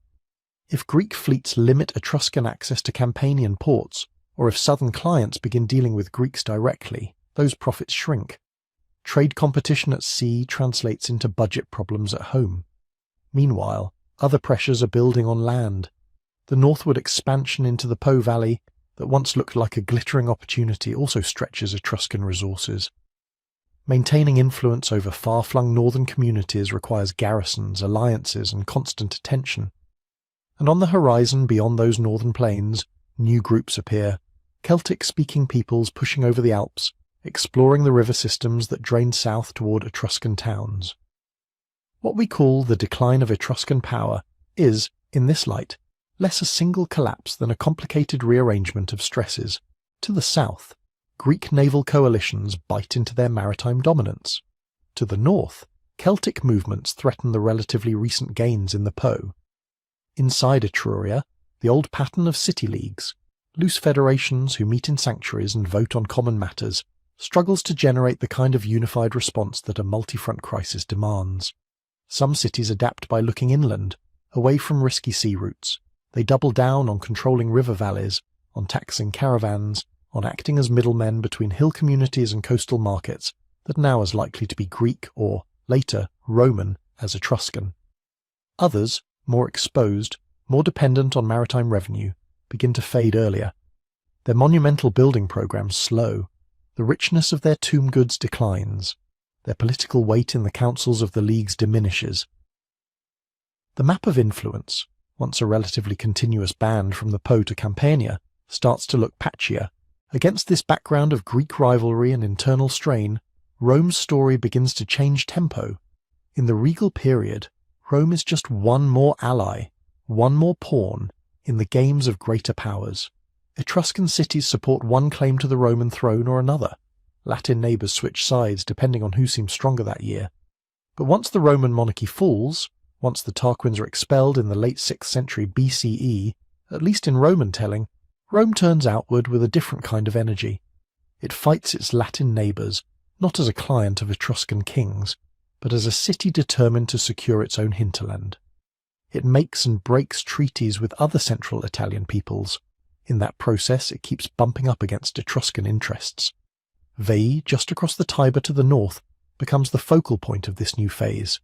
For generations, Romans and Veientes raid, skirmish, besiege, make truces, and then start again. The wars blend together in the Roman historical tradition into a saga of heroic endurance.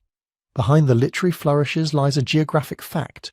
Whoever holds Veii controls some of the best river crossings, farmland, and north-south routes in central Italy. When Veii finally falls, Roman tradition dates it to 396 BCE, after a long siege, something fundamental shifts. This is not a temporary raid or a punitive expedition. Rome takes the city's territory, and crucially begins a pattern it will repeat elsewhere. It settles Roman citizens on the conquered land, plants colonies, redraws the human landscape. An Etruscan city that had once rivaled Rome in power becomes, over time, a Roman outpost. But even here, the pattern is not uniform. Some Etruscan cities, especially those closest to Rome in southern Etruria, feel the pressure earlier. Veii Fidene and others along the Tiber frontier are drawn into Rome's orbit, sometimes violently, sometimes through treaties that limit their independence. Their elites may receive Roman citizenship, or at least Roman legal privileges in exchange for cooperation. Their young men serve in Roman armies. Further north, places like Volsini, Perugia, and Arretium retain more autonomy for longer. They continue to host league meetings, to mint their own coinage, to field their own armies in regional conflicts. When Rome first encounters them formally, it does so as a rising power dealing with established self-confident polities, not as a master granting terms to helpless dependents. The story of Etruscan decline, therefore, is not a single downward line, but a bundle of different curves. Southern centres tied closely to sea trade and caught between Greek fleets and Roman expansion may lose ground early. Interior and northern cities, cushioned by distance and by robust local networks, navigate the changing landscape more successfully, at least for a time. Some pivot toward Roman alliance to hedge against Celtic raids or rival Italian peoples. Others resist, win occasional victories, and then suffer crushing defeats that reshape their fates in a few decisive decades. Naval battles off Campania, skirmishes in the hills near the Tiber, ambushes in Apennine passes, diplomatic missions to distant Greek or Carthaginian courts. Each of these small episodes contributes to the larger arc. By the 4th and 3rd centuries BCE, Rome has learned to exploit this fractured situation. It plays one Etruscan city against another, offers favourable treaties to some, imposes harsher terms on those who resist. It stations garrisons in strategic points, builds roads that tie former Etruscan territories directly back to the Roman heartland, and slowly rewires the networks of trade and patronage that had once flowed through Etruscan leagues. From the inside, if you were an inhabitant of one of these cities, the change might not feel like decline in a single lifetime. You would still walk past old temples, still see augurs watching the sky, still bury your dead with the rites your grandparents used. Greek merchants might be a little more common at the harbour, Roman officials a little more insistent at the tax office, but daily life could continue with long stretches of apparent continuity. It is only when we zoom out, across centuries, across the whole peninsula, that the turning of the tide becomes clear. The Etruscans are being squeezed from several directions at once, by Greek rivals at sea, by Celtic migrants in the north, by shifting trade patterns, by their own internal divisions, and increasingly by the slow, determined advance of Rome. Not in a single clash, not in one neat conquest, but in a series of wars, rivalries, and uneasy truces that redraw the mental map of Italy step by step. Yet even as their political power fractures, their presence remains woven into the fabric of the peninsula that is taking shape. The next part of the story follows that thread, how Rome does not merely defeat Etruscan cities, but absorbs them, people, gods, rituals and all, into its expanding system, until the civilization that once overshadowed Rome is no longer a rival on the map, but something quieter and stranger, half remembered within Rome itself. Rome's system of conquest, when it finally closed over Etruria, did not look like a single hammer blow. It looked like paperwork, oaths, and carefully graded privileges. When an Etruscan city lost a war to Rome in the 4th or 3rd century BCE, the outcome was almost never just, "We surrender, and you are destroyed." What came next was usually a treaty, a written set of terms that fixed everything from who supplied troops to who could marry whom. Romans called some of these agreements federa equa, equal treaties, but equality was always relative. The city might keep its walls, its council, some of its local laws, but it would owe soldiers to Rome's armies, money to Rome's campaigns, and obedience to Rome's foreign policy. It could not make its own alliances. Its freedom shrank inside Roman definitions. Other treaties were explicitly unequal. These were the terms you got if you had resisted too long or picked the wrong side twice in a row. Land could be confiscated and declared ager Romanus, Roman public land. Part of that land might be distributed to Roman citizens to farm. Another part could be used to plant colonies, new communities of Roman or Latin settlers that served both as military outposts and as instruments of cultural change. You can see this pattern already in the aftermath of Veii. After the long siege and capture, Roman tradition remembers a debate. Should the Veientes be sold, killed, displaced? The story ends with a more practical choice. Rome annexes the city's territory, moves in colonists, and even offers some of Veii's land to poorer Roman citizens. In some tellings, Veientine families are allowed to become Roman citizens if they relocate to Rome. Whether every detail of that tradition is accurate or not, the broad shape mirrors what we see elsewhere. In southern Etruria, territories that once formed the rural hinterlands of cities like Veii, Caere, and Tarquinii begin to sprout Roman-style farms, Roman structures, Roman roads. The Latin name of a newly founded colony suddenly sits on what used to be an Etruscan landscape. But even here, conquest is not always a clean replacement. Take Caere, known to the Etruscans as Caesarea, a city that had once been powerful enough to host Greek envoys and intervene in Mediterranean politics. When it comes to terms with Rome in the 4th century, it does not get sacked or erased. Instead, its citizens are given a peculiar status remembered later as civitas sine suffragio, citizenship without the vote. On paper, this meant that Caerites were technically Roman citizens. They could be drafted into the Roman army. They were protected by Roman law, but they could not vote in Roman assemblies or hold Roman magistracies. Their city became, in modern terms, a municipality, attached to Rome but lacking full political rights. For some Etruscan elites, this looked like a cage. For others, it looked like a door. Because Roman citizenship, even the partial version, came with pathways. Over the generations, wealthier families from these cities could send sons to Rome to serve in the army, make legal contracts, buy property, even marry into Roman clans. Success in Roman campaigns could lead to spoils, prestige, and eventually public office. At first those offices might be local, city-level magistracies redefined under Roman oversight. Later, a few particularly ambitious families could use their service and wealth to step into Roman political life proper. By the late Republic you glimpse the long-term result. Roman senators with Etruscan Gentile names, magistrates whose ancestors' tombs lay under Etruscan-style mounds. Cicero mentions Etruscan aristocrats from cities like Arretium and Volsinius participating in Roman politics, serving as clients and patrons within Rome's intricate web of relationships. To reach that point, their families had passed through generations of adjustment, from enemy leaders to allied nobles, from allied nobles to Roman office holders. The cost of survival at the top was integration. Not every city got the Caere treatment. Some, especially those that resisted repeatedly or sided with Rome's enemies in desperate moments, were handled with a sharper edge. Volsini, for example, enters the Roman record as an old and proud Etruscan centre. In the 3rd century BCE, Rome intervenes there supposedly at the request of the city's own aristocrats, who claim that former slaves have seized power and overturned the traditional order.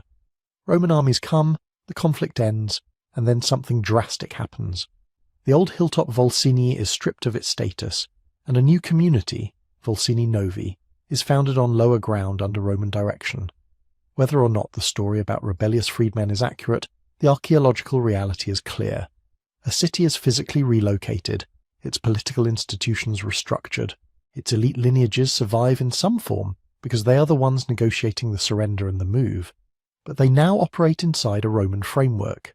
Their old communal independence is gone. At places like Falerii, another town of Etruscan culture but different language roots, Rome repeats this pattern: harsh punishment followed by resettlement, then a gradual smoothing of edges as generations pass and Roman law becomes the norm. Over time, the spectrum of statuses becomes crowded. Some communities are full Roman colonies populated mainly by Roman settlers, bearing Latin names and institutions from the outset. Others are allied cities, socii, that retain formal autonomy and their own elites but are bound tightly to Rome's war machine. Still others occupy intermediate positions, municipia with varying degrees of citizenship, Latin colonies with mixed populations, settlements whose inhabitants slowly acquire Roman rights through service, decree, or favour. In all of these arrangements, Rome's goal is remarkably consistent. It wants soldiers, taxes, and stability. To get those, it is often more effective to co-opt local elites than to annihilate them. An aristocrat from Perugia or Cortona, who can retain his lands, his local prestige, and now the legal power of Roman citizenship, has every incentive to encourage his community to follow Rome's line. His sons can dream, not of restoring a lost league, but of joining the Roman cursus honorum, the ladder of offices that runs upward toward the Senate. This is the quiet machinery of absorption, privilege used as a lure, and beneath it, ordinary life continues with a surprising amount of continuity. In sanctuaries across Etruria, long after formal conquest, people still dedicate offerings in ways that feel deeply Etruscan. Bronze liver models for divination, ritual tools, inscriptions that mix Etruscan formulae with increasingly Latin names. The great necropolis do not vanish overnight. Tomb building continues, though styles simplify and grave goods become less extravagant. Family names persist like buried roots. Roman documents, especially from the late Republic and early Empire, preserve Etruscan gentilitia, family names, that have simply been plugged into Roman naming patterns. A citizen might be called Aulus Cassina, where Cassina reflects an old Etruscan clan. Another might bear a cognomen like Maecenas, that slippery reminder of Etruscan ancestry made famous by the Augustan patron of poets. Artisan traditions, too, flow onward underneath the new political skin. Workshops in cities like Vulci, Tarquini, and Chiusi keep producing fine bronze work, terracotta sculpture, and painted ceramics well into the Roman period. At first their motifs are strongly Etruscan. Over time they shift, adapting to Roman tastes, myths rendered in a more classical style, Latin inscriptions added where Etruscan once would have appeared. But the hands that shape the clay, the methods for firing, the ways of casting bronze, these are techniques passed down through local apprenticeships, not imported wholesale from Rome. If you walked through a market in an Etruscan town in the 3rd century BCE, you might hear overlapping identities in every conversation. People still speak of themselves as men of Tarquini, women of Volaterrae, citizens of Perugia. They attend festivals at ancient hilltop sanctuaries. They honour local gods whose names never fully migrate into Latin. They belong to gentes, extended lineages, that remember old stories of ancestors who built tombs and temples when Rome was young.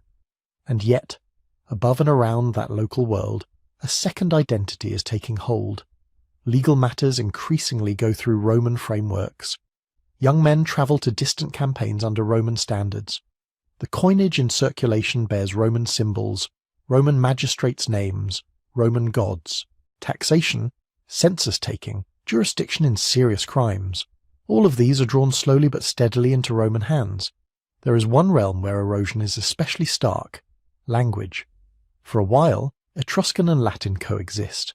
We have inscriptions from the 4th and 3rd centuries where Etruscan is still used for tomb markers, religious dedications and local documents, while Latin appears on coins, official decrees, and anything meant to circulate beyond the city's immediate circle. Bilingual inscriptions hint at a world where educated elites can move between both tongues. But languages live or die on what children hear in the home and need in the street.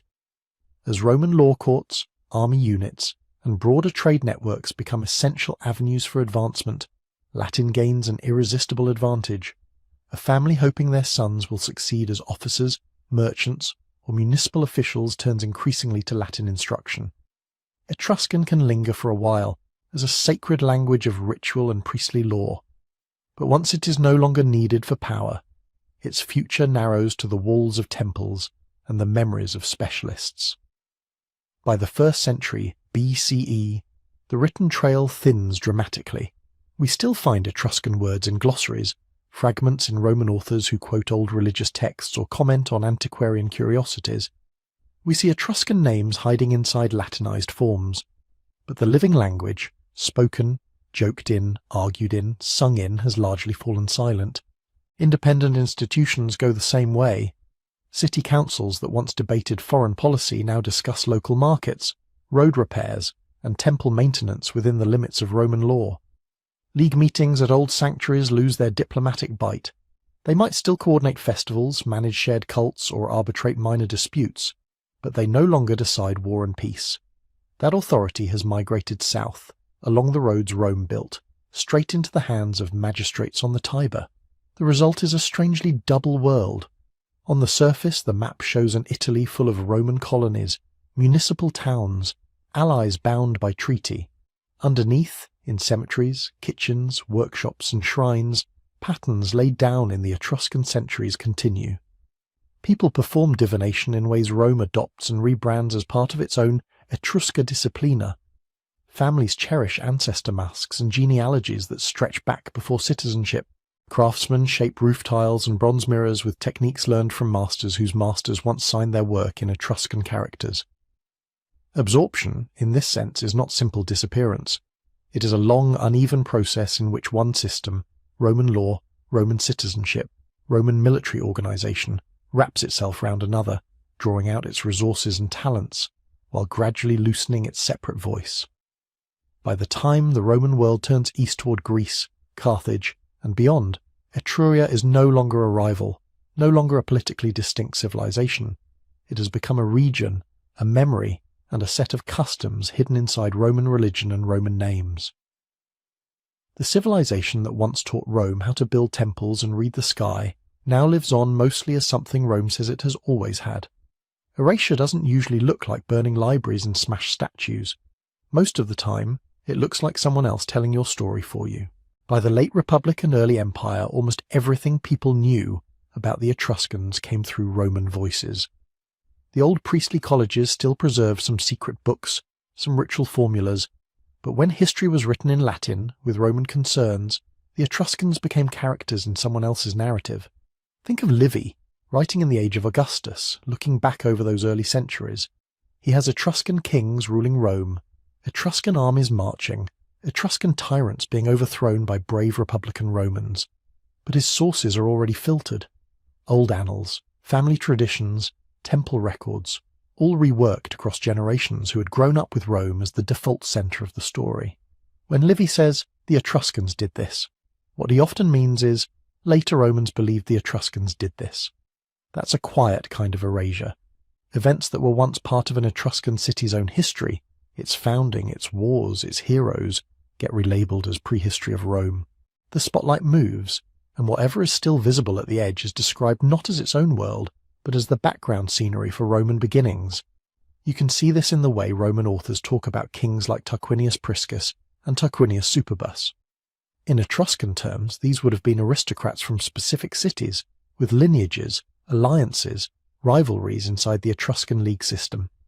In Roman accounts, they shrink into stock figures: the ambitious foreigner, the arrogant tyrant, the cautionary tale that explains why the Republic had to be born.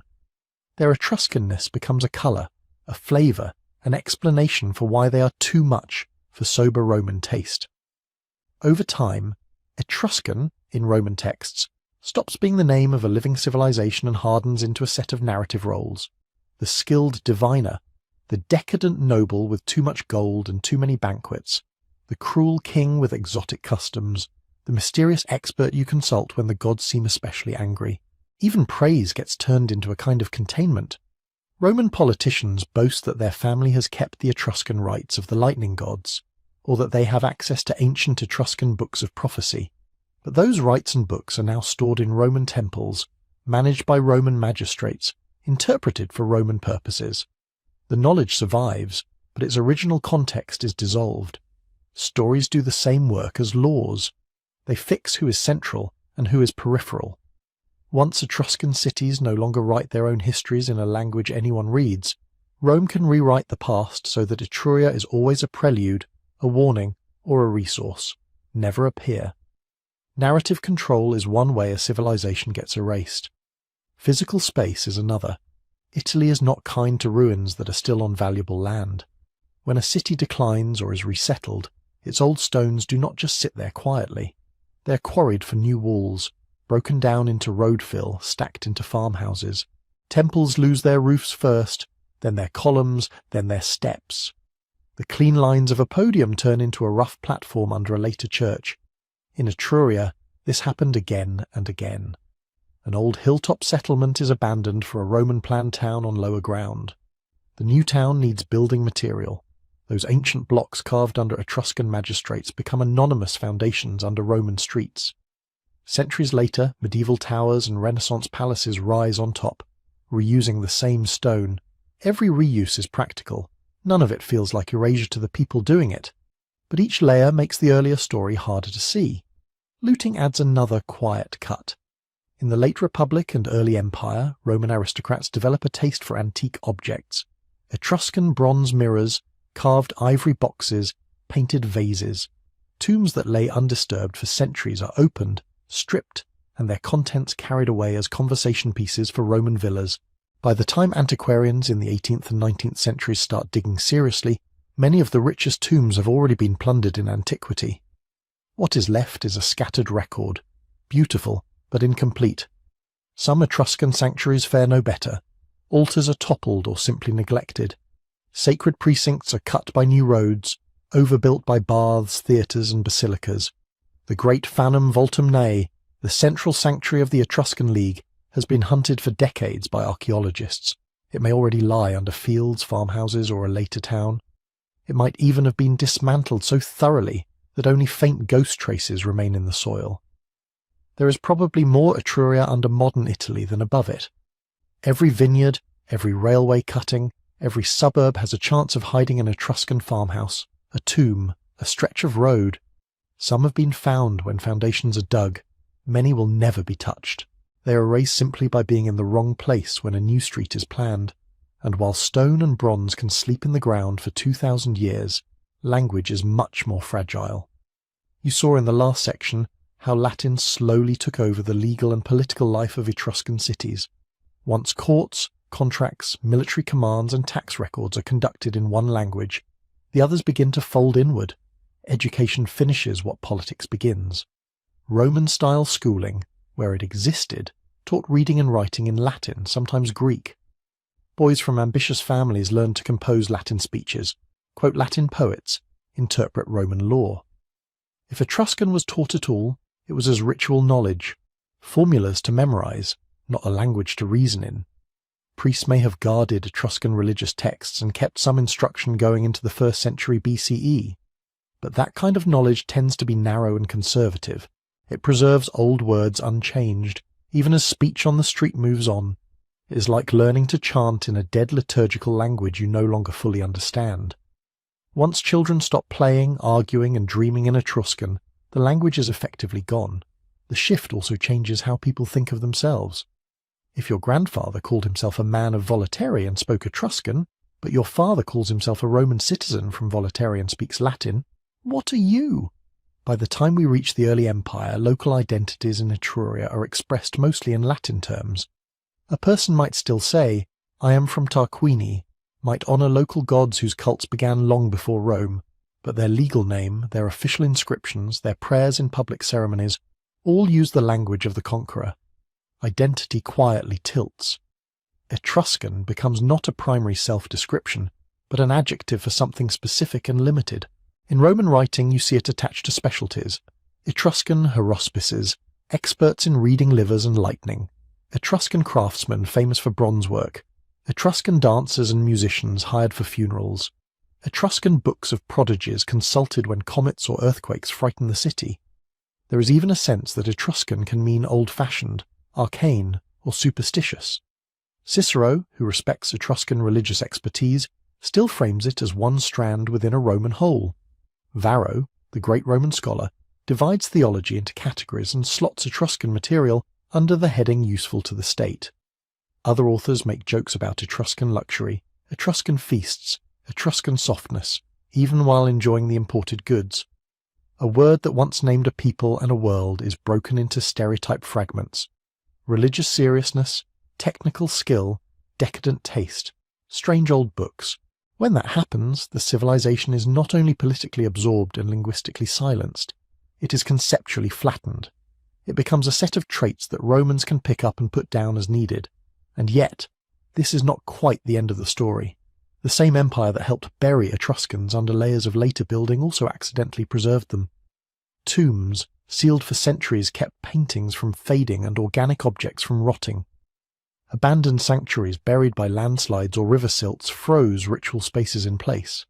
In the 18th and 19th centuries, when European collectors first went hunting for Etruscan vases, they pulled thousands of artifacts out of the ground. At first these pieces were misattributed, mixed up with Greek works, scattered into private collections.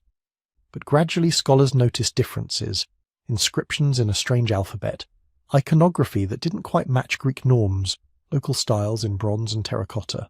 Bit by bit, Etruria began to reappear. The 20th century added methods the ancients never had. Stratigraphic excavation that records layers carefully, radiocarbon dating, soil analysis, aerial photography revealing buried city grids under modern fields. Today, remote sensing and ground-penetrating radar can map entire necropolies without overturning a single stone. From these tools, a more complex picture emerges. We see not just elite tombs, but farmsteads, workshops, harbour installations. We can trace trade routes from the pattern of imported pottery. We can follow urban planning decisions in how streets and walls shift over centuries. We can even start to glimpse social changes within Etruscan cities long before Rome arrives. Language, too, is pushing against the edge of erasure. The Etruscan language is still not fully understood, but every new inscription is a piece of the puzzle. Bilingual texts, loanwords in Latin, glossaries in late antique writers, all help. Scholars can now read Etruscan aloud, identify grammar patterns, and understand many standard formulae. The great religious books mentioned by Roman authors are still missing, but small ritual texts, legal fragments, and personal dedications turn up in excavations and museum stores. There are still enormous gaps. The Great League Sanctuary of Voltumna is not securely identified. The full extent of many cities remains under modern towns. Vast stretches of countryside hold unexcavated farmsteads and burial grounds. Wooden and cloth objects, which must have been common in daily life, have almost entirely decayed. Much of what the Etruscans knew, felt, and believed will remain beyond reach. But the erasure has not been absolute. Across Italy, in quiet museum rooms, Etruscan faces stare from painted sarcophagi. In university libraries, scholars reconstruct grammar from shards of text. In vineyards and construction sites, chance finds still bring fragments of that lost world back to light. A civilization can be conquered, its language silenced, its stories overwritten, and yet still be there, just below the surface, waiting for someone to listen differently. And in Etruria, the whispers have never fully stopped. If you walk through Rome with Etruria in mind, the city feels a little different. Things that usually read as simply Roman start to look like echoes. Take religion. Those priests reading the sky for signs, the elaborate rituals before a battle, the way a Roman general hesitates if lightning is seen in the wrong quarter of the heavens. That whole habit of thinking the gods speak through patterns and anomalies is deeply Etruscan. The Romans themselves said so. They traced their official science of signs back to the Disciplina Etrusca, the Etruscan discipline. The idea that there are books, libri haruspicini for entrails, libri fulguralis for lightning, libri rituals for public rites, comes from Etruria. The Romans absorbed it, codified it, and kept using it long after they had forgotten the language in which it was first taught. Every time a senator in the late Republic ordered Etruscan-style experts to interpret a strange comet or an earthquake, a little piece of Etruscan thought was still alive. Even some of the gods carried that memory. Tinia, Uni, Minerva, Etruscan sky god, queen, and wisdom deity, blend into Jupiter, Juno, and Minerva. At first, those are not simple copies. They are local beings with their own cults, their own stories. Over time, as Latin inscriptions take over, the Etruscan names retreat, but structurally the Capitoline triad reigning over Rome's official religion looks very much like an Etruscan model shifted into Latin. Symbols carry the traces too: the curule chair, the bundle of rods called fasces, the lictors who walk before high magistrates. These props of Roman authority seem to grow naturally from the Republic, yet many scholars see Etruscan prototypes behind them, local kings and magistrates who first staged power using those same visual tools. When a Roman consul sat on a curule seat with fasces at his side, he was, knowingly or not, sitting in the shadow of earlier Etruscan rulers, engineering whispers as well. Under modern Rome, old drains and sewers built in heavy, precisely cut blocks recall Etruscan masonry techniques.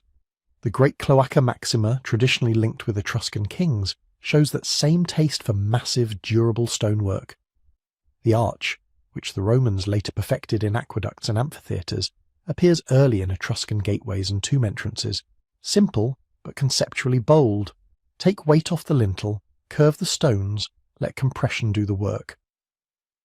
When Roman builders arch a bridge over a ravine or curve a vault over a bath complex, they are extending a logic already tested in Etruscan cities.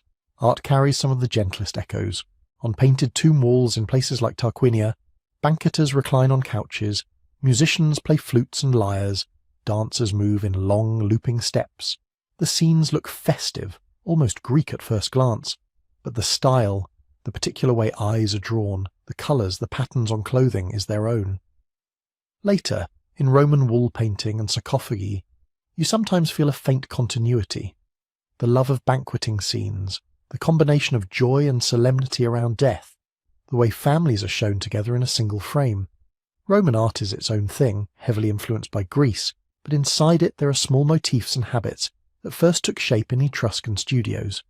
We can still visit some of these quiet survivors. In Tarquinia and Cerveteri, painted tomb chambers open like little time capsules. You step down into cool underground rooms where Etruscan painters once covered walls with dancers, athletes, processions, and underworld guardians. The names of the dead are in a language we barely read, but the gestures, the feasts, the pets under the couches feel strangely familiar. At Vulci, Veii, Orvieto, and other ancient sites, you find city walls in heavy tufa blocks, gateways with early arches, temple podiums that once carried bright painted terracotta statues. The famous Apollo of Veii, striding forward with archaic smile, is Etruscan, not Greek, though his style talks to both worlds. In museum cases across Italy, bronze mirrors etched with mythic scenes, inscribed dining sets, carved caskets, and painted sarcophagi still carry Etruscan names. A couple reclining together on a lid, smiling in perpetuity, tells you a little about how they wanted to be remembered. For a long time, much of this was seen through Roman tinted glasses. Early scholars read Etruscan art as a provincial offshoot of Greece. Their religion was framed as a kind of exotic superstition useful mainly for understanding Roman prodigy lists. Their engineering was credited to early Rome. Etruria appeared as a curious footnote. New digs, new dating methods, and more careful contextual work changed that. Stratigraphic excavation showed that some supposedly Roman innovations first appear in independent Etruscan layers.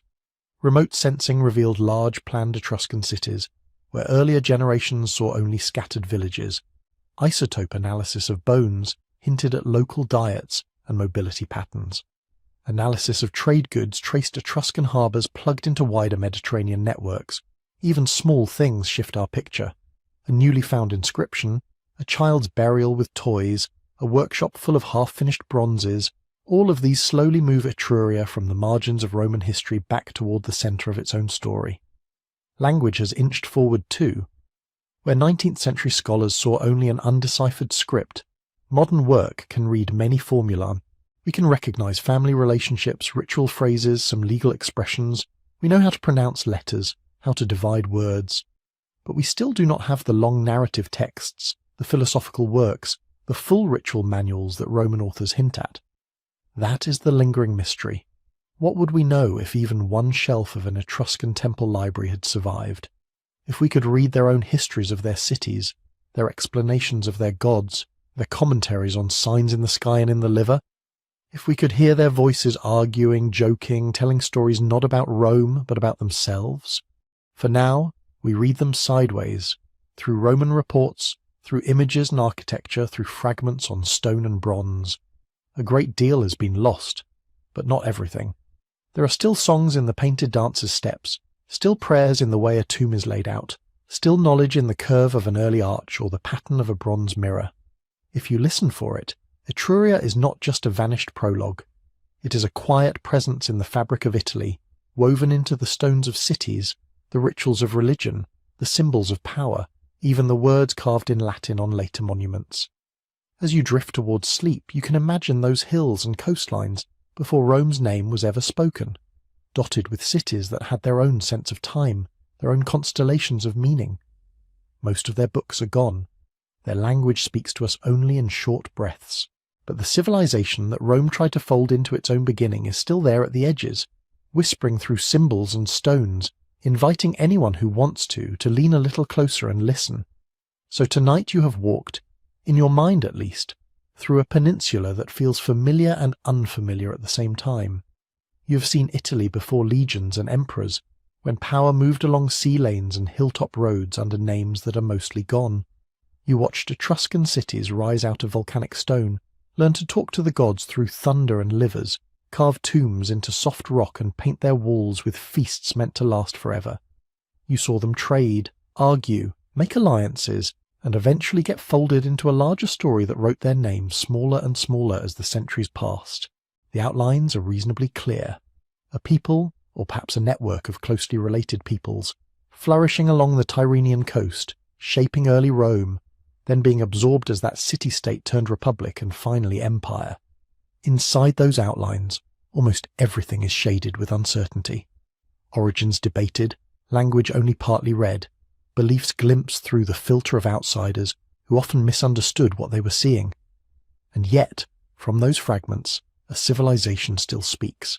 As you lie there, you can let the details blur. Hill towns become points of light on dark ridges. Harbours full of merchant ships become soft, rocking shapes on a night sea. Priests reading lightning and birds become silhouettes on walls of temple precincts. Roman senators, centuries later, still call for experts from old Etruscan families when the sky does something strange, and somewhere in that continuity you can feel how deep the roots go. Rome rose. Etruria, as a political world, did not survive as long, but traces of Etruscan choices still run through roads, rituals, building techniques and symbols that many people now think of as simply Roman or simply Italian. The fact that we can only recover some of it, and only in glimpses, is part of what gives this past its quiet pull. If this kind of slow journey through older layers of history helps you rest, you can gently help the channel grow. When you have a moment, tomorrow or whenever feels right, tapping like, leaving a comment and subscribing tells the algorithms that there are people who want long, calm stories like this. It helps more sleepy listeners find their way here. And if you feel like sharing, I would really like to know where you're listening from. A city, a country, a tiny village, a ship at sea. Just writing that in the comments slowly builds a little map of all the places these ancient stories are drifting through. If you'd like to go deeper into the much older parts of our species' past, the bottlenecks, the near extinctions, the strange turns that almost ended us before we began, there is a book that grows out of those prehistoric secrets. You can read more about it, and if you want, pick up a copy at sleepytimehistory.com. It expands some of the ideas we only brushed against here, about how fragile and resilient humans can be over enormous stretches of time. For now, though, you don't need to remember names or dates or scholarly debates. You can just hold on to a few images. A stone arch holding up the earth above a tomb, a pair of figures reclining on a carved lid, frozen mid-conversation, a coastline where, long before Rome, ships came and went under Etruscan eyes. Let those fade, if they want to. The hills of ancient Italy sink back into darkness. The painted rooms grow quiet. The rituals have been performed. The feasts are over. The last lamps in the tomb chambers have gone out. Somewhere far above, the same stars wheel over the peninsula, over your own night, linking your present to their long-forgotten evenings. You've walked far enough for one night. From the old harbours of Etruria, from the hills above the Tyrrhenian Sea, from a land before Rome had a name, good night. Sleep well.